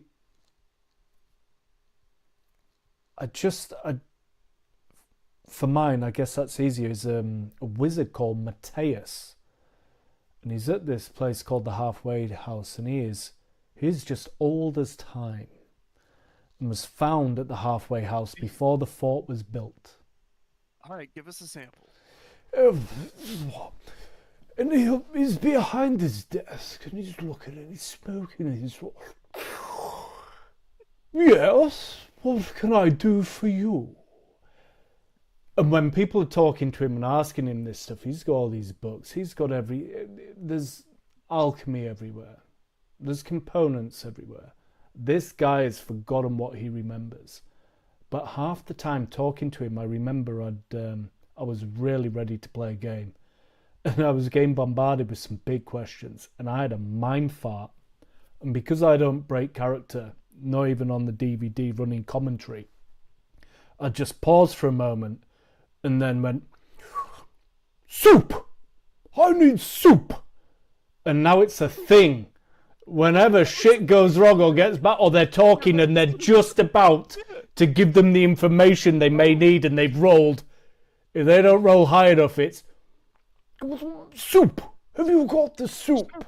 Please, have you got the soup? I need more soup. Yes, soup. Great. And It's fantastic. Man. that's And just it's fun it's now. a spur of the moment thing, and now it's a staple, right? That's what makes the NPCs fun. Is these little like in the grand scheme of things, there's these tiny little moments, and then they become big moments, right? They just become yeah, things. They become themes. but that was because of the players as well. That was because of their reaction. Oh yeah. It's they have created him. Yeah, I had a mind fart and was making it how it was, but the things about that is when they do have a substance of power, or at least a thought of power. As the players, he actually teleported these guys from a horde of orcs and managed to teleport them inside this protective bubble around this halfway point. So they know he's powerful, but they know he's mad as shit and probably forgotten everything. He is continually writing spells into spell books and keeping the barrier up simultaneously. So that's a word I can't spit out at midnight. Right? It's easier when you're an American. We'll just change the word. Simultaneously, I can say to that. make it look better. Simultaneously. There we go. I am English. Don't know what that means, but I am English. I don't know what that means. It means I say things differently, I guess. No, I hear you, man. Like that stuff like that is great, right? I built an entire NPC for a party that was obsessed with socks. He did everything through socks. He made chili in socks. He put spices in socks and dipped it in the chili pot. Like, and these players have attached to that so hard. This NPC died way back, and they are like, we are working. One of our goals is to resurrect him so we can have chili again. Right? It's just need the chili. Themes. You need the chili made with socks. It's got to be made with socks. I mean, where in D&D, Riley, some of the sentences that have left my mouth in acting, like in my head, I'm crying with laughter. Like, in what other world, like, do you say this shit is coming out your mouth? Like, yeah, I get it. I hear you, man. And so, sometimes it's good. Sometimes you are so. Sometimes it's not just a comedy. Sometimes you are so sold on what is happening, like you're hanging on the words of the other players or the DM describing your goddamn situation you've got yourself into again. But everything, your senses are heightened, and I love those moments as well. I remember a lot of serious moments, weirdly, in a fantasy world. I've got one campaign running Curse of Strahd right now, and there have been sessions where I haven't got 2 words in edgewise, because they are just creating moments, and they're deep and they're riveting, and everybody's hanging on everybody else's words. Like it's insanely fun to be a part of, man. It's crazy cool to be a part of. Yeah, that's a cool thing, and that's another style. I mean, that's high roleplay with creative people. That is high roleplay. They've certainly broken the chains and freed their creativity in that game by the sounds of that. They sure have. Very, very proud of them. That's good fun. That is good fun. I'm proud of all my tables, man. They all play the game in their own way. I keep getting asked, one of my tables keeps asking me, they're like, where's your favorite table, right? I'm like, all my tables are my favorite table. And I'm not lying when I say that. Yeah. I love all my tables for a different reason. You have to. And I don't, there's only so many people I could play the same table with. I like different tables. Like, I do like that as well. It is very dependent on the people I'm with. If I like the people, I don't care really how your style is, because I want you to do you, and if there's room for me to do me, I'm going to enjoy myself. So I'm not too bothered. I'll kind of gecko that shit, you know. I'll just I think you touched on maneuver that's it very about. important there. Leave room for other people to do things at the table, right? It's not a solo game. It's a team game. It's a team game. Yeah, I mean, you know, the party is trying to work together. If you want to play a solo game of D&D, contract a DM to do it. Find somebody that will run just a D&D table for you. Okay. It's true. But if you're playing with other people at the table, try and get everybody involved. Try and get perspectives, right? Yeah, and you know, some players, when I say this, I say this with the lightest. It's like killing you softly. It's some players are just super excited and they're 100% in. I know I can be like that in my mind, and I try not to project it outwards because I'm so excited with what other people are doing, and I just want to be part of their story, or just, right? That's fine as long as you're recognizing it and trying. But half the time, it's just wanting to react with people. But you're pretty good, and it's something I think I've done very well to a point. I'll let some things try and play out for sure. Of course I do. Yeah, but you gotta let some things play out. when something has lengthened or somebody's had the spotlight, like it's not a wrap up, right, box you off, you're next. But you do try and create the momentum change and the nice softness, and you're pretty good at it too by bringing people in. And as a DM, that is something that you learn to do. It's tactful, isn't it? It's now you wrap that and you turn around, and as a DM, I guess that is on you. Probably paid is a good thing to have. To an extent, yeah. As to be able to say now, Romeo, what was Romeo doing whilst, and bring. Right. Give everybody their space. Give everybody their time. I try and create that space for everybody, but it is a table-wide thing that needs to be recognized. For sure. Every person at the table has to be aware that every other person at the table is there. Yeah. And they're all there to. It's courtesy. It's a common courtesy. Yeah. But yeah, as a DM, especially as a paid DM, I think there is a certain responsibility for you to keep the flow going. Keep the story moving. And part of that is, okay, we've been running with this guy for a while. Let's go check in with these other party members who maybe went down a different passageway. Let's see what they're doing. Let's see what they're exploring. And we'll hear from them, and we'll come back. And I like to leave it on cliffhangers with people. I love that little, like, oh, you're going to open this door? Okay, cool. As you go to open the door, we're going to go check in with these people. Right? And we'll leave them there for an amount of time somewhat equal to what they got, as I'm figuring out what the rest of the party's up to. I think that's important. Getting people engaged in the story is... It will help you out in the long run, because eventually, if you're taking shape as the DM, if you're kind of manipulating, like, okay, you're going to get this amount of time, and you have a rough amount of time of how long I'm going to spend with you on everything, right? You can kind of start gauging that out, and then I'm going to go check in with other people. Then they start to learn to only do things in that space of time, right? And eventually the flow of the game just kind of takes over, and before you know it, we're switching back and forth without any sort of marker in there. Yeah. It's where you get to. I think there's been numerous times when players or me as a player have said to the DM, like, that love tonight, that bit was, or a certain bit was awesome, or a certain bit's remembered. And I know one where I had it where we were in the town of Schult, from the Tomb of Annihilation. And I had people upstairs in this made-up apartment. Like, I'm just making this stuff. It's coming out my mouth, and I've just visualized something, and here we go. I think it was the east end of Tatooine, but I just changed into like more painted, so sure. I'm going for it and saying, and somebody was jumping out the window to follow somebody who had just murdered somebody who took a map that they needed.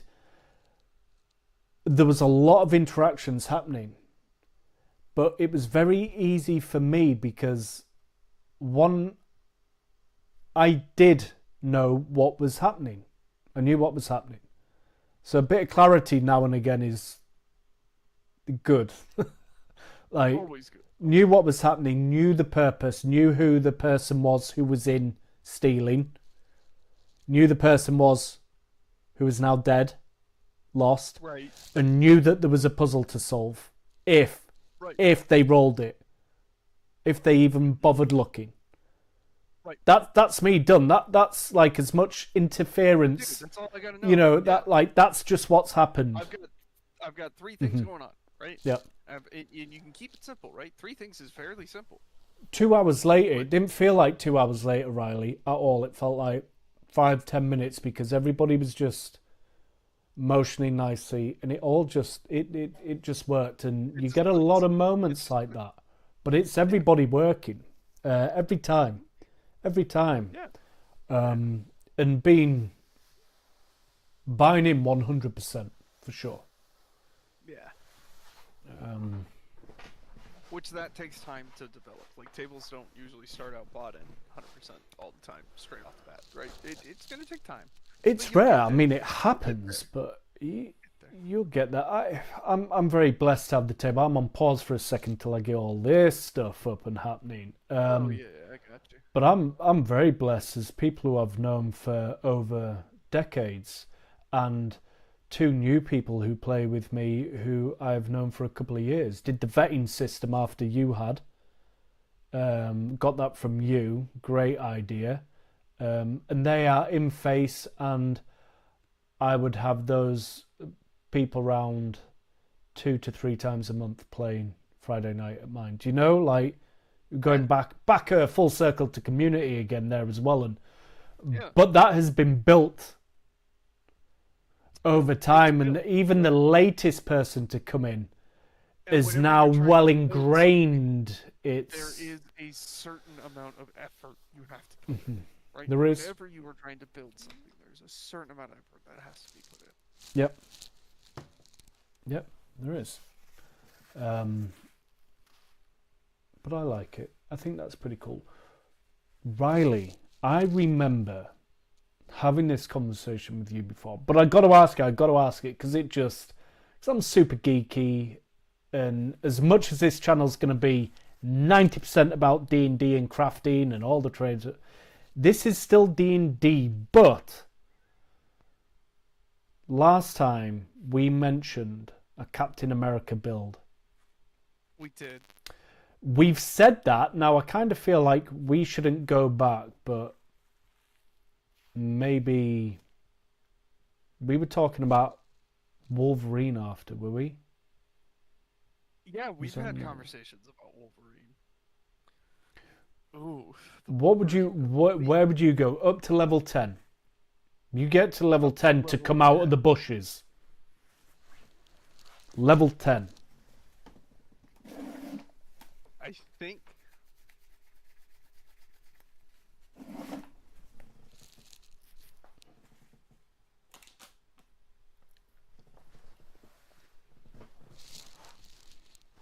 I think I would do a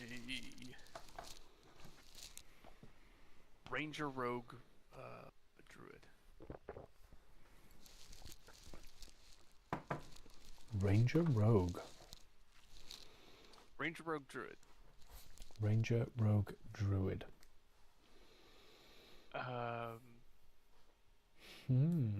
Probably going Hunter Ranger for Horde Breaker, just to give the because to me he winds up taking on like 5, 6, 7 guys at a time, right? Like, that's typical Wolverine. In the middle, right? Yeah, he's going in the middle. So the Horde Breaker gives you a chance to make an extra swing each turn, tacking that on with the extra attack you'll get from Ranger, right? So yeah, I'm probably going Hunter Horde Breaker there. That's a 3-level dip. I might put more levels into Hunter to get a few other things, but at least 3 levels in Hunter, or 3 levels in Ranger for Hunter. For the Rogue, I'm probably going with Skirmisher. A lot of people would think if you're doing an upfront build, you should go Swashbuckler, and I'd agree with that, right? The reason I'm saying Skirmisher for the Wolverine build is even though he's often getting into fights where he's vastly outnumbered, it's not open field brawling. It's a lot of ducking around and slipping behind things and hiding and getting away. It's athletics. And then picking them off one-on-one, right? And I think the Skirmisher's reaction ability would be would be really, really good. Check out the chat. We've got another one to do after we get through Wolverine here. Oscar the Grouch as a D&D. Who's Oscar the Grouch? Is this Oh, what is this? no. Okay. What is this? Who is Oscar the Grouch? I ask are you thee. familiar with Sesame Street at all? Oh, from the bin. Yeah, from the bin. Oscar From the the Grouch. bin. Right. Yeah. Yeah, I got you. Okay. Okay. Okay. Okay. And then back to the Wolverine build with the Druid, I'm probably going Circle of the Moon for the big wild shapes to get those ferocious type tearing actions, right? The big claws. Mhm. I love the Druid in a Wolverine build. Like, Yeah. So yeah, I'm a fan of that. You know, I'm probably going Dex build, so I'm gonna lean into like a short sword rapier main, most likely, and that could be fashioned however I want it to be fashioned up to the DM, right? Yeah, I mean, you can actually get claws.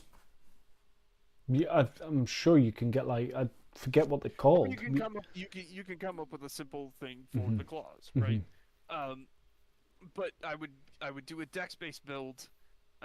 To lead into the rogue aspects to get the sneak attack applied for that extra like tearing, ripping, jumping up on top out of nowhere on top of people type damage. And as a ranger, you can have a hunter's mark and zephyr strike and other ways to move yourself around the battlefield and deal extra damage and stuff like that, right? So that's probably my Wolverine build. He's not necessarily really beefy, but he can stand up front. But he can also slip around behind and really do some damage. Just poking. I like it. Right. I like it. I'm a fan of that.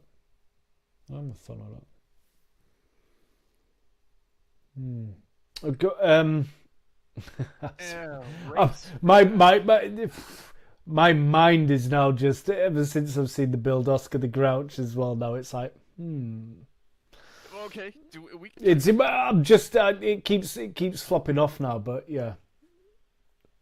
You could get away with half orc as that Wolverine build, by the way. You could just be feral as shit. Half orc, feral as shit would probably fit very, very well there. Yeah, I'm probably looking at you got half orc, you got orc, you got bugbear. You could even, if you wanted to do it a little bit differently, you could go goblin. And then take a different rogue subclass, right? Okay. Well, then you would where if you were going rogue, would you then go swashbuckling? I might go swashbuckling for the idea of I'm going to be darting up front and away from people, so for the extra ability to get the sneak attack damage snuck in. I might go swashbuckler. Could go assassin or thief too, for different reasons. Definitely sticking to more the martial rogues, right? More the martial lenient rogues, not so much the mastermind or anyone like that. I don't think would be that great of a build there.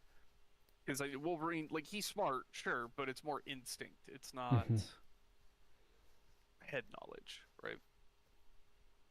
No, it's he's going for it. He is rage, and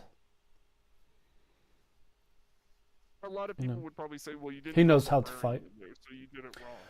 But yeah, and why barbarian's good. You make a great Wolverine out of a barbarian, but I get you. I hear what you're saying. Yeah.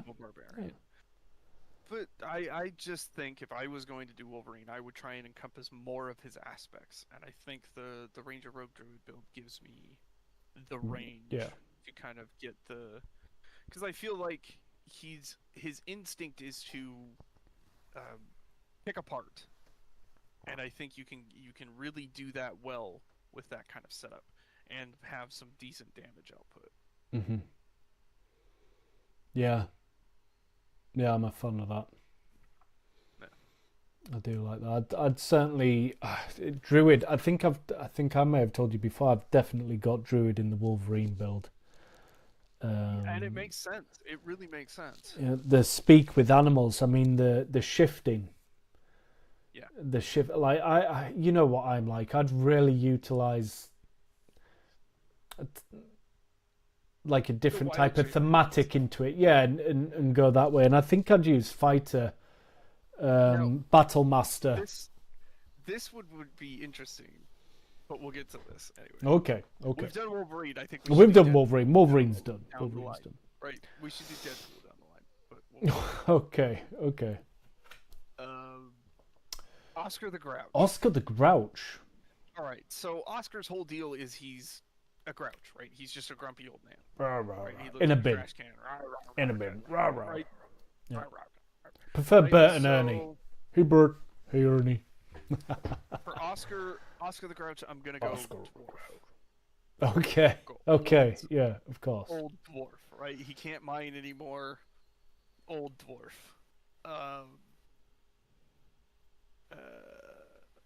And I would probably go with Oscar. Always struck me as way smarter than he let on, right? So I think you Don't might you take dare Artificer. go my way. Oh, I think you might go okay. Artificer. And I Okay. think I go battle. I think I go armor, and I make his armor the trash can because it's important, right? Yeah. I like it. But he's I do like the it. armor Yeah. artificer, so he can tweak it up and Okay, Riley. make it more beneficial. And then I mean you might. So Artificer makes you an intelligent, strong build. Yeah, sorry. Yeah, I am listening. I'm just putting up the Artificer. It's smart. I've never really played. Nobody ever plays it. Weird. It's not as well fleshed out as some of the other classes. But I it think is. armor is a strong call. Yeah, it is meant to be pretty good though. I think I'm right in But saying a lot that, of that people. gives you an idea, like you have some tweakage, and you get access to decent spells like catapult and stuff like that. I think you're a half caster. You might be a quarter caster. So you're not completely reliant on spells, but you get a lot of things where you get to you can replicate magic items to help the party. You can infuse things with different abilities to make them better. So yeah, I think for Oscar the Grouch, I go with an armor artificer, and that might just be a straight build. You may plug. You might plug something else in there, like rogue or fighter, maybe. But I think for Oscar the Grouch, artificer sounds right. I like it. I do like it. The dwarf as well with the grump. Yep. I'm a fan. I'm a fan of that build. I am a fan of that build. What were you thinking? What were you thinking for Oscar? You see, I'm coming from a completely different angle. Because I'm thinking of the little quiet gnome that came out of the forest, and he came to the big city and realized, oh, this shit is tough. Like, he's distraggled, he's gained a bit of rag on, he hasn't shaved in a long time, so he's gained that mat on. He's a wizard. Okay. Yeah. He's a wizard. And loves to use illusion spells. Illusion spells. To perceive himself as something he is not. So he creates his dustbin. All right. And he acts rowdy. Tell us how we did, man. What do you think? Oscar the Grouch. Yeah? Yeah? No?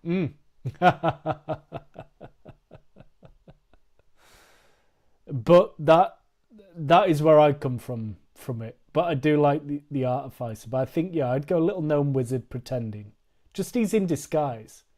He's the most powerful, one of the most powerful beings. Just pretending to be in a trash can, giving people shit. There's something I like about that. I don't know what. Yeah. But I like it. I get it. I like it. I dig it. I like how we both lean towards an intelligence build with Oscar the Grouch. So that was it. Interesting. That is That's why when you were talking about it, I was like, "There's no way he's gonna fucking say wizard and like come up with this." Like, no fucking way are we gonna say the same thing. But no, you said artificer. Artificer, man. Yeah. I'm a massive fan of that. It's a good question. You got some good questions there, Derek. I like it. Oh yeah. I like it. He's full of fun. Keeping it going. Too right. Yeah. Speaking of which, I'm gonna brush across this very quickly because I'm quite interested. We've spoken about it, but not in depth about certain things. The D&D film. You enjoyed it. You thought it was really good. I thought it was. I was pleasantly surprised. Pleasantly surprised. When I saw the advert, there was one thing when shifted into the album. I was a bit like, interesting, okay. And then watching the film, there were a few things that were wrong. I heard a lot of people saying, "No, they didn't get that right. They did." It's like it's a film. Yeah. And some of it was done for the scenes, but it made sense because there were so many nods, i.e., the original Dungeons and Dragons party from the cartoon. The film that a lot of people are looking for is not going to happen ever, realistically. What do you think that is, then? Go on. There's a question. What do you think it is? Because I thought the D&D thing was good. I'd like to see something more at stake, like Lost in the next one, because of the comedy value it has. It could carry something serious. But what do you think it is that people are looking for then? I thought it was good. I thought it was good. I've heard a few people say like, "Hey, I wanted to actually see like some dice rolling or like a tip to that idea," right? Mm-hmm. And I can understand wanting to see that, and you could definitely do something like that. But we're talking about a Hollywood theatrical release here. Mm-hmm. Right? This is gonna be. I mean, honestly, what we got was pretty good. Mm-hmm. For a Hollywood theatrical release, it was good. Yeah, I agree. I agree with you. I think there could have been more failure opportunities, right? I think they very much made it the happy-go-lucky story that they made it.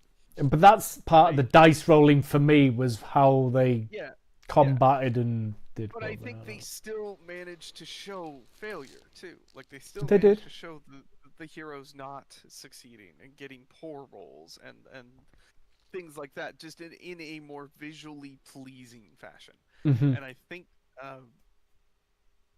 think people want to see more of the technicality behind it.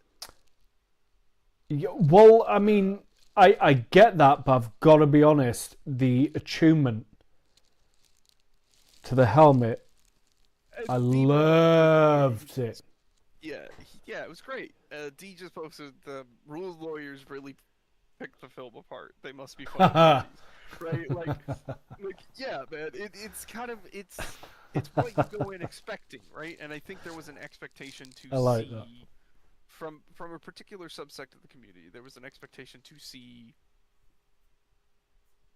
more perfect representation. There's the scene where the druid's running away, right, through the streets. Multi-shifts. Sorry. Yeah. Right. And it's shifting like 4 or 5 times in that scene alone. And that's not mechanically possible in the game. I understand your frustration with it, but you can't tell me that scene wasn't awesome. Mm-hmm. Mm-hmm. The idea, the creativity of it, and in reality, a DM can take the game and decide, like, hey, you know what? You can shift 6 times.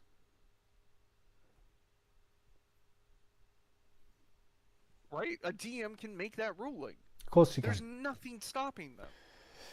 So I really liked that there was this aspect of like, hey, they got the things visually in the game. They did a great job with the displacer beast. The gelatinous cube was awesome. You got to see some of the big spells get played out, right? Mm-hmm. There were things in there that was great. Really good. And I feel like they did a good visual representation.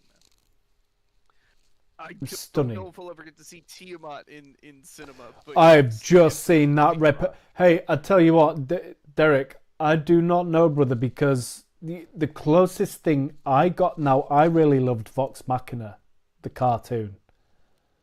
Vox Machina is great. Like,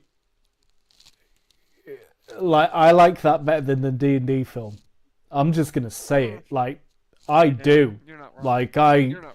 it's closer to me. It's a bit more brutal. It's a bit more out there. It's a bit more. Has the feel of someone playing the game, right? Like you can feel the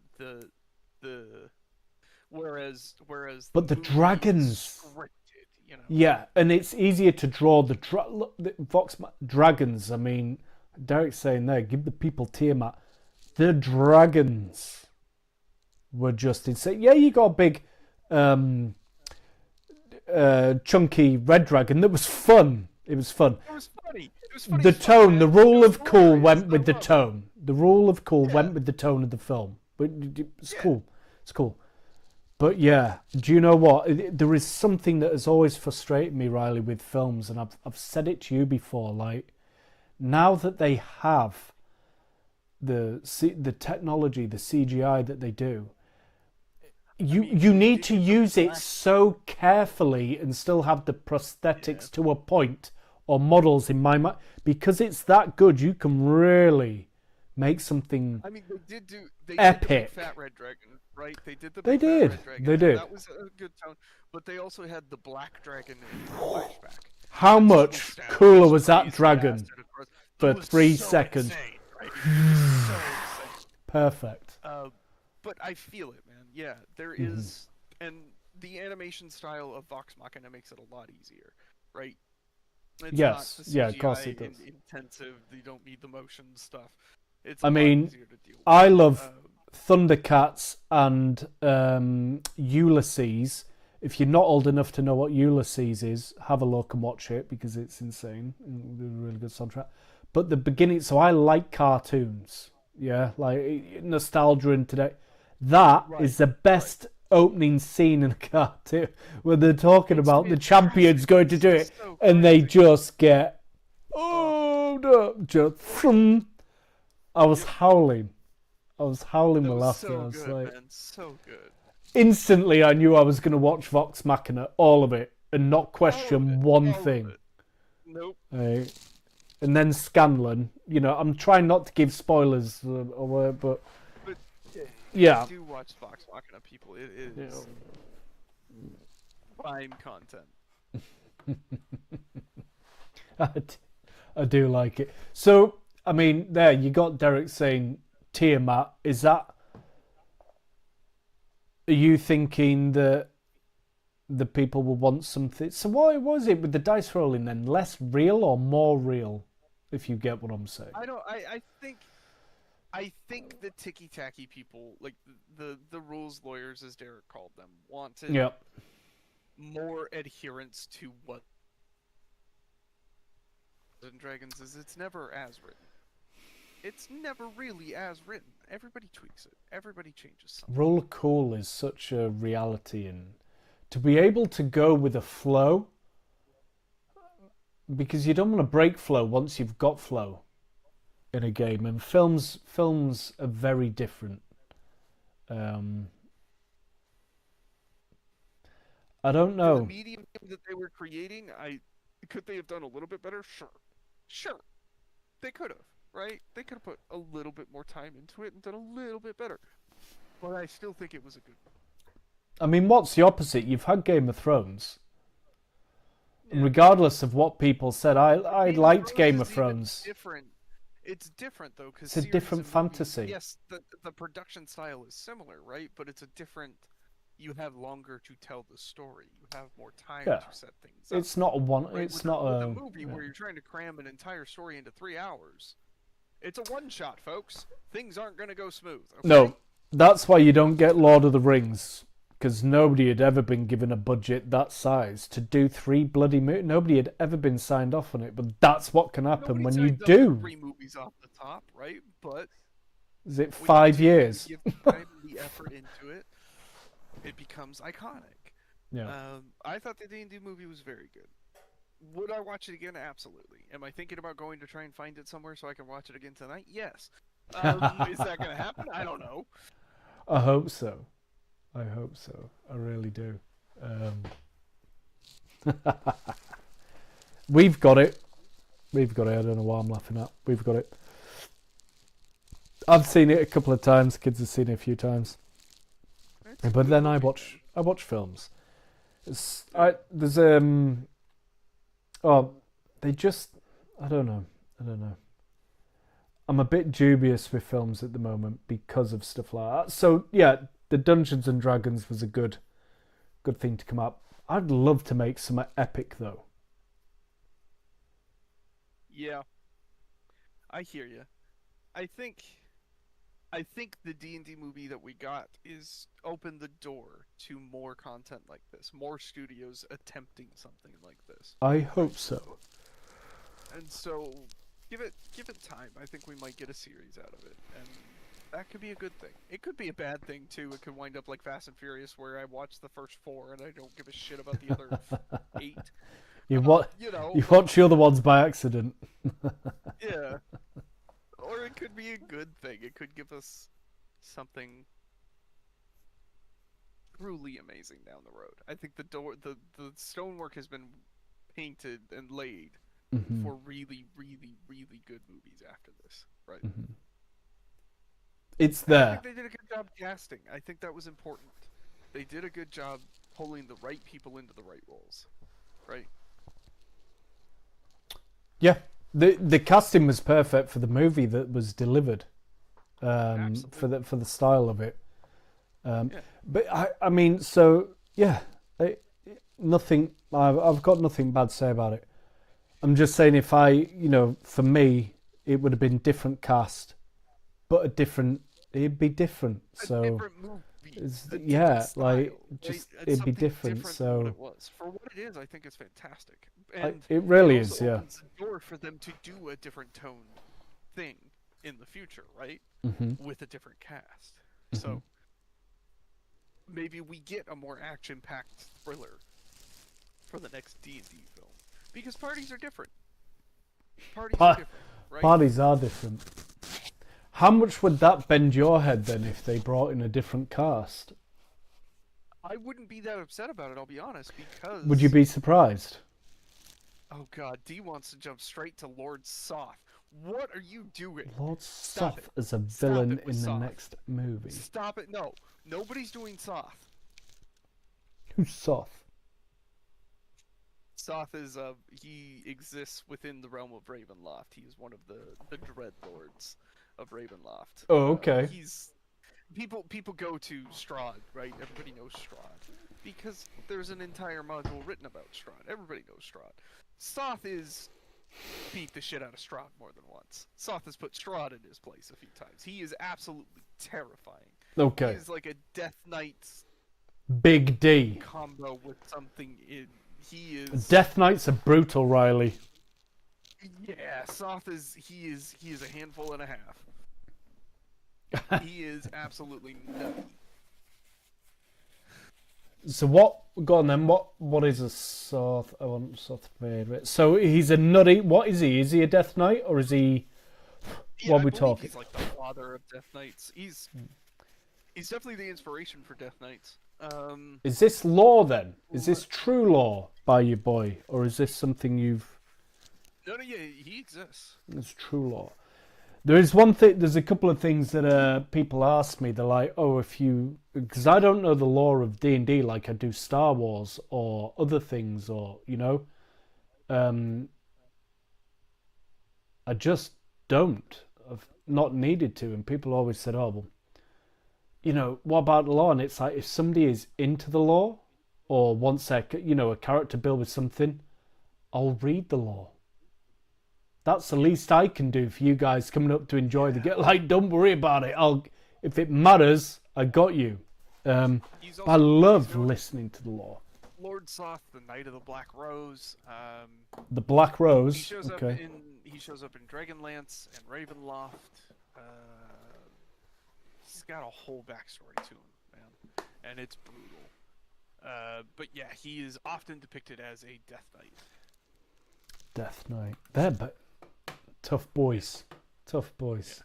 But he is more than just your typical Death Knight. He's something more, right? Like he's a. So is he?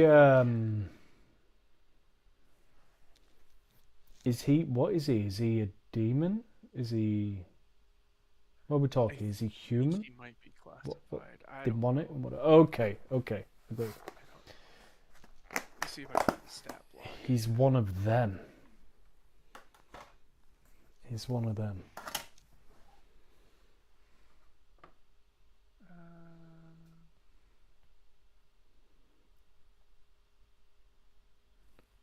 Just again, massive shout out to you, Derek. Thank you. Appreciated massively.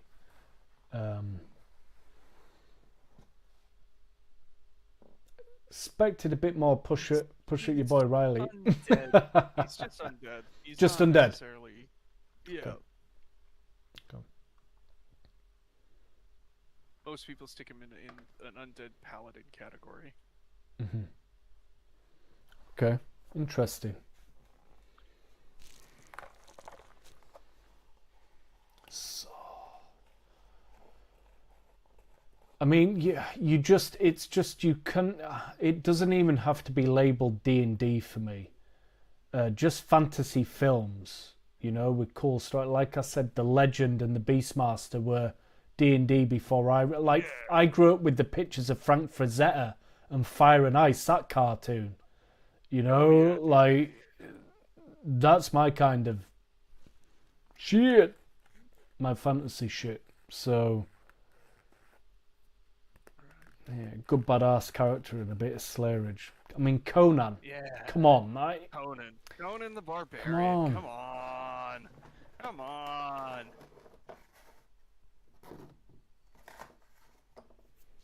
Arnold Schwarzenegger can't act. I tell you what he can do. He can act as a badass barbarian that kicks ass. That's what he can do. And a robot that comes and kills people, just to be fair, but yeah. Terminator, yeah. Number one as well. God, most chaotic campaign events. Mark, how much longer are we going to run, man? I'll leave that in your hands. I don't even know what time it is, brother. I do not... Since the first struggle of audio, my brain has been a bit mush, to be fair. What time are we on? It's almost 1 a.m. your time. It's almost 1 a.m. What are we going to go? Till 1? Till 1. You want to go till 1? Till 1? What's that, 20 minutes? We tangent a bit, give or take. Are you good with that? I'm good with that. Okay. I just want to make sure, because I know you got to get up and do family stuff. So I don't. I really don't. I was told to come in here and get online live by my wife. So that is what I've done. Most chaotic campaign events. Dude. I mean, honestly, that one is a lot easier to answer if we pare it down to campaign setting, in my opinion, because there's chaos in any D&D campaign, any setting. There's always chaos, right? There's chaotic events that occur.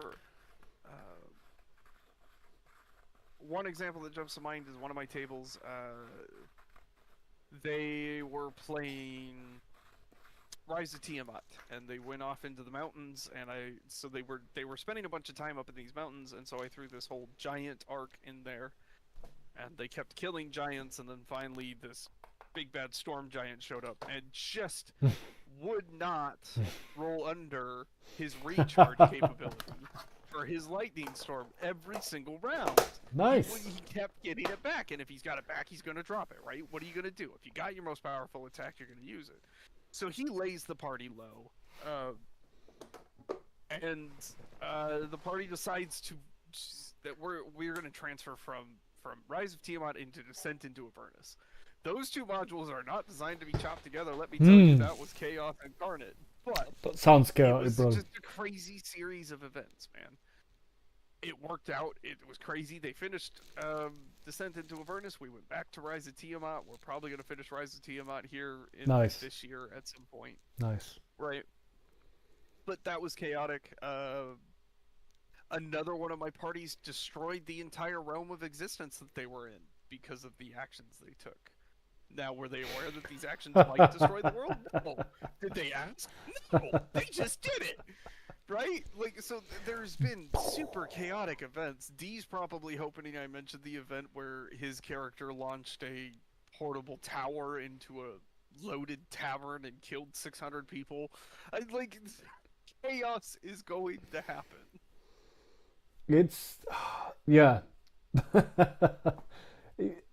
It does. And it does. It does happen. That is chaotic. In the Curse of Strahd campaign that you played in, Mark, your hand became skeletal, and because you were a vampire, it couldn't be regrown. Oh, it went like melted, and I ended up with 3 fingers and shit. And then crazy, right? Reach for my strong hand, child. Yeah, that's right. It got me. Old scary movie. Chaos, yeah. Chaos is something I think, Riley, I don't know if I've told you, I think I told you, in my game I've got, instead of inspiration stuff, I've got hero coins. And if somebody says or sings to me, I can be your hero, baby, because it puts a smile on my face, they expend a coin and get to use it like inspiration. Roll with advantage. If you get 5, collect 5 coins and then expend all 5 at once. It's called an Inglesias coin. And you have to sing a bit more of I Can Be Your Hero, Baby, just because that's shits and giggles. But what you get to do then is make something finite just happen. No roll. Down to DM discretion. Fair. Yeah, so DM it's not wish. It's not wish. Right. It's not wish. But it's close. In front of a king, tell him to give you everything in all of his lands. I think his guards would chop you down because his mind won't be set. You know, right. Within reason, because it's powerful. Right. Or the other is turn back time. Now, one of the players that plays with you, me, on your table, who causes shit, also causes shit in the other group he plays with. And he got a TPK with druids, giant druids, wiped the party out. The one person left expended all 5 coins. Turn back time. Only 4 hours with 1 roll. And with another roll was a percentile dice. And they couldn't understand. Now for me, that percentile dice is if you roll 50 halfway, it goes back and everything is exactly the same as it was. Right. They didn't roll 50, Riley. What'd they get? Not 50. They went one way. And I can't say too much just in case people rewatch this or record it. It's changed for them. But only one player, one character knows it was different. That has created... But the players actually know, of course, that in itself has created so much fucking chaos. Yeah. Like, I'm sure we're talking shit to each other. They try and tell me they've got stuff they don't have. And I'm telling them that they ain't got stuff that they do have because it's like, completely different. Even down to the goblins have changed. But one of the things that they did notice was north and south had flipped positions on the map. So big shit had changed. And they were in the jungle, baby. So chaotic, that created pure chaos. Still has created chaos. Every single game. Sometimes players are chaotic. Sometimes it's the event that's chaotic. It's so cool. You as the DM create the chaos. You sit back and just watch it unravel. Absolutely. That's one of the best bits about being a DM is watching that shit just go.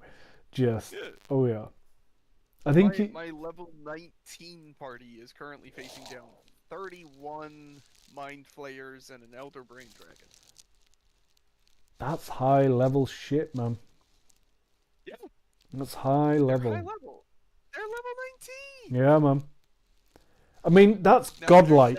That's godlike. This is chaos, right? And I made it. They were like, "Oh, you shove the Elder Brain Dragon off in this little tiny chamber. It can't get it out of there." Well, I made all the walls illusionary. They didn't know that, but when they kicked shit off, A, mind flayers are a hive mind, so all 31 mind flayers at the entire level of the tower are coming running, and B, the walls are illusioned, and the Elder Raider just dropped the illusion, so now he's Perfect. right? Perfect. There's a way out of this. There's a way out of the chaos. There's probably several ways, but I can think of a few, right? Now it's up to them to come up with how to get out of the chaos. Because even for a level 19, 31 Mind Flayers and an Elder Brain Dragon, that's a lot. Right? That's a lot. It's interesting. It's interesting. I mean, I have confidence that they will come up with a way to get out of it. They'll find a way out. yeah, I mean, if you've got characters that are playing level 19, you're gonna have confidence in them. The beauty is dice rolls. Dice rolls. It's gonna make it super fun. The dice rolls.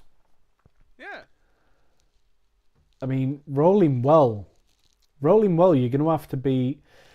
It's good to be tested in combat. Some people actually say that combat is slow or this and that. Make it fun. Make it more interesting if you can. I will ride the deadly line, man. I'm going to make it difficult. Well, you'll come across easy ones. You'll come across ones that I think should be hard and they're just hard, right? That will be easy. Yeah, for sure. To make it difficult to the point where the party is injured or the party's starting to hurt, or you're running out of spell slots, you're running out of a resource, right? And then the creativity is sparked, and people come up with these crazy, chaotic solutions for things. It's something I really liked. In an immovable fortress in the middle of a bar. Perfect. It's something about the Tomb of Annihilation is I got them down to levels of exhaustion and made it play. It changed the game. Yeah, for a while. His wonderful piss wizard. The party was trying to get through something and they got knocked down, so I had them captured, right? I did the capture thing instead of the kill thing. Okay. Instead of a full TPK, they got locked up somewhere. And he had a wizard that could manipulate water, and so he was like, well, piss is water. And he created a water key out of pee. And freed himself and his fellow party members. And it's like, yeah, alright, piss wizard, here we go. Why not? Break the chains, free your creativity, brother. Absolutely. Absolutely. Bring the chaos. Trust That's me, good. I will run with it. I've done erotic bakeries and erotic situations for different tables, right?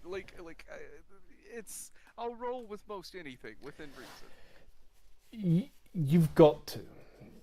You've got to. It's part of the fun being silly as well. Oh yeah. Got to be loose. Gotta be loose. Got to be loose and got to enjoy that. I'm quite happy though. Quite happy for tonight because I got to find out a few things. Riley, that's been interesting. To be fair, the piss wizard, the last thing, that's quite interesting. I mean, what other games are you going to be playing? Piss Wizard, even Hero Quest. Yes. Yeah, of course, for sure. Why not? The creativity was there. I'm gonna let it go. And Poodle. Nampoodle. Mampoodle. Namfoodle. Mamfoodle. Food. Yeah. I say yeah, but I remember words to remember the I know. name. We'll get you there. Thank you. I need it. Foodle. Mamfoodle. Nampoodle.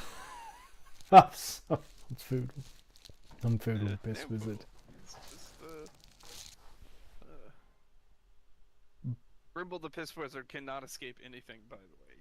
He did not make it. Oh, he didn't make it. Okay. No. Nah, okay. They didn't do so well after they got unlocked. What are you gonna do? What are you gonna do? I've had a few crushing experiences as a player and the DM. It sucks when there's a TPK when you're invested as a DM at that point. I mean, you're always invested. It's a bit weird, but you know what I mean. Yeah. Sometimes you're just like, even though that was cool, that sucked, man. Like, that sucked.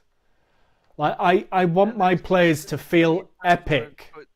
I've put parties in situations where they TPK'd, and it's not necessarily because the fight was too hard. There have been times where I've made the fight too hard, but it is what it is. Sometimes it's just things didn't go your way. You know, rolls were bad. It happens. It happens a lot. That's the beauty of the fact that probability is such a big part of the game, right? Things can go great, or things can go okay, or they can go really, really bad. They turn to shit real quick. For me, it gets rid of that gambling itch. Rolling dice. See that? Yeah. It's a different type of gamble altogether. It's a different itch. It's still a gamble, right? But it is fun. But it is fun. And that is something that can't... That is one of the things, the way D&D is able... You're able to be creative with is rolling the dice by itself can change so many things. Yeah. Tangents all over the place off roll dices. Oh yeah, for sure, man. And that is chaos. That's goddamn chaos. That's chaos if you in ask and me. of itself. Probability is pure chaos.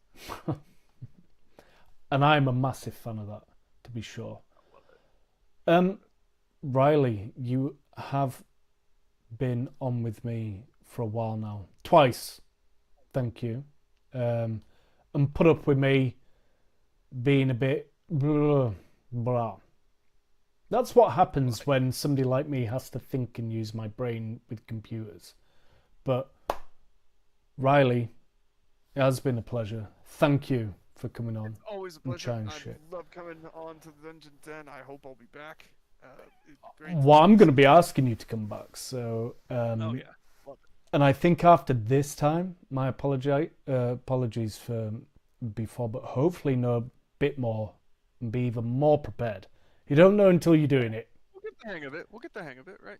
We needed to ask some questions. Questions were answered.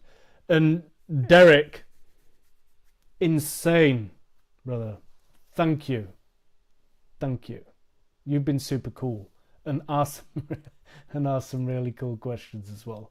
That's been fun. However much Riley is paying you for this, it's not enough. Don't tell me it's the option to get paid, man. No, come on. But thank you very much. I will be on a bit more doing the other side of it, of the painting and creating and talking all that crap. But Riley, oh, dude, I'm subscribed to the channel. I'm excited to see what you do with it. Absolutely sweet. It will. That's probably slightly easier for somebody like me because I can just do what I do and babble shit and just not even look at it. It'd be fine. But hey, you're trying to do things that you're not comfortable with too, and that's the key, man. You're expanding. It's great. It's great. It is. Me, man of little mind, made fire, now go on YouTube live. It's, yeah. Yep. I'm a fan. But it has been super cool, and I don't want to take up any more of your time either. But, thank you for coming on. Yeah, man. Absolutely. Stoked to be here. Check out the Master's Lair if you haven't already. And there will be links. I'll be getting links on the videos. We'll for all that. Links up somehow. We'll figure it out. Sort it out. We'll find a way to do that for you. More YouTube videos. Keep checking out the Dungeon Den. Keep keeping up with what Mark's doing. I'll see you guys around. Please. Hopefully it should in be a game, fun. maybe not. But always follow your call to adventure. I like it. Get in there. Right, yeah. It's perfect timing. Right, yeah. Just gonna lowball that in there. Absolutely. Guys, thank you. It's been a pleasure. They're number one. Massively appreciated. Until next time, I'm signing out. I'll catch you later. Bye.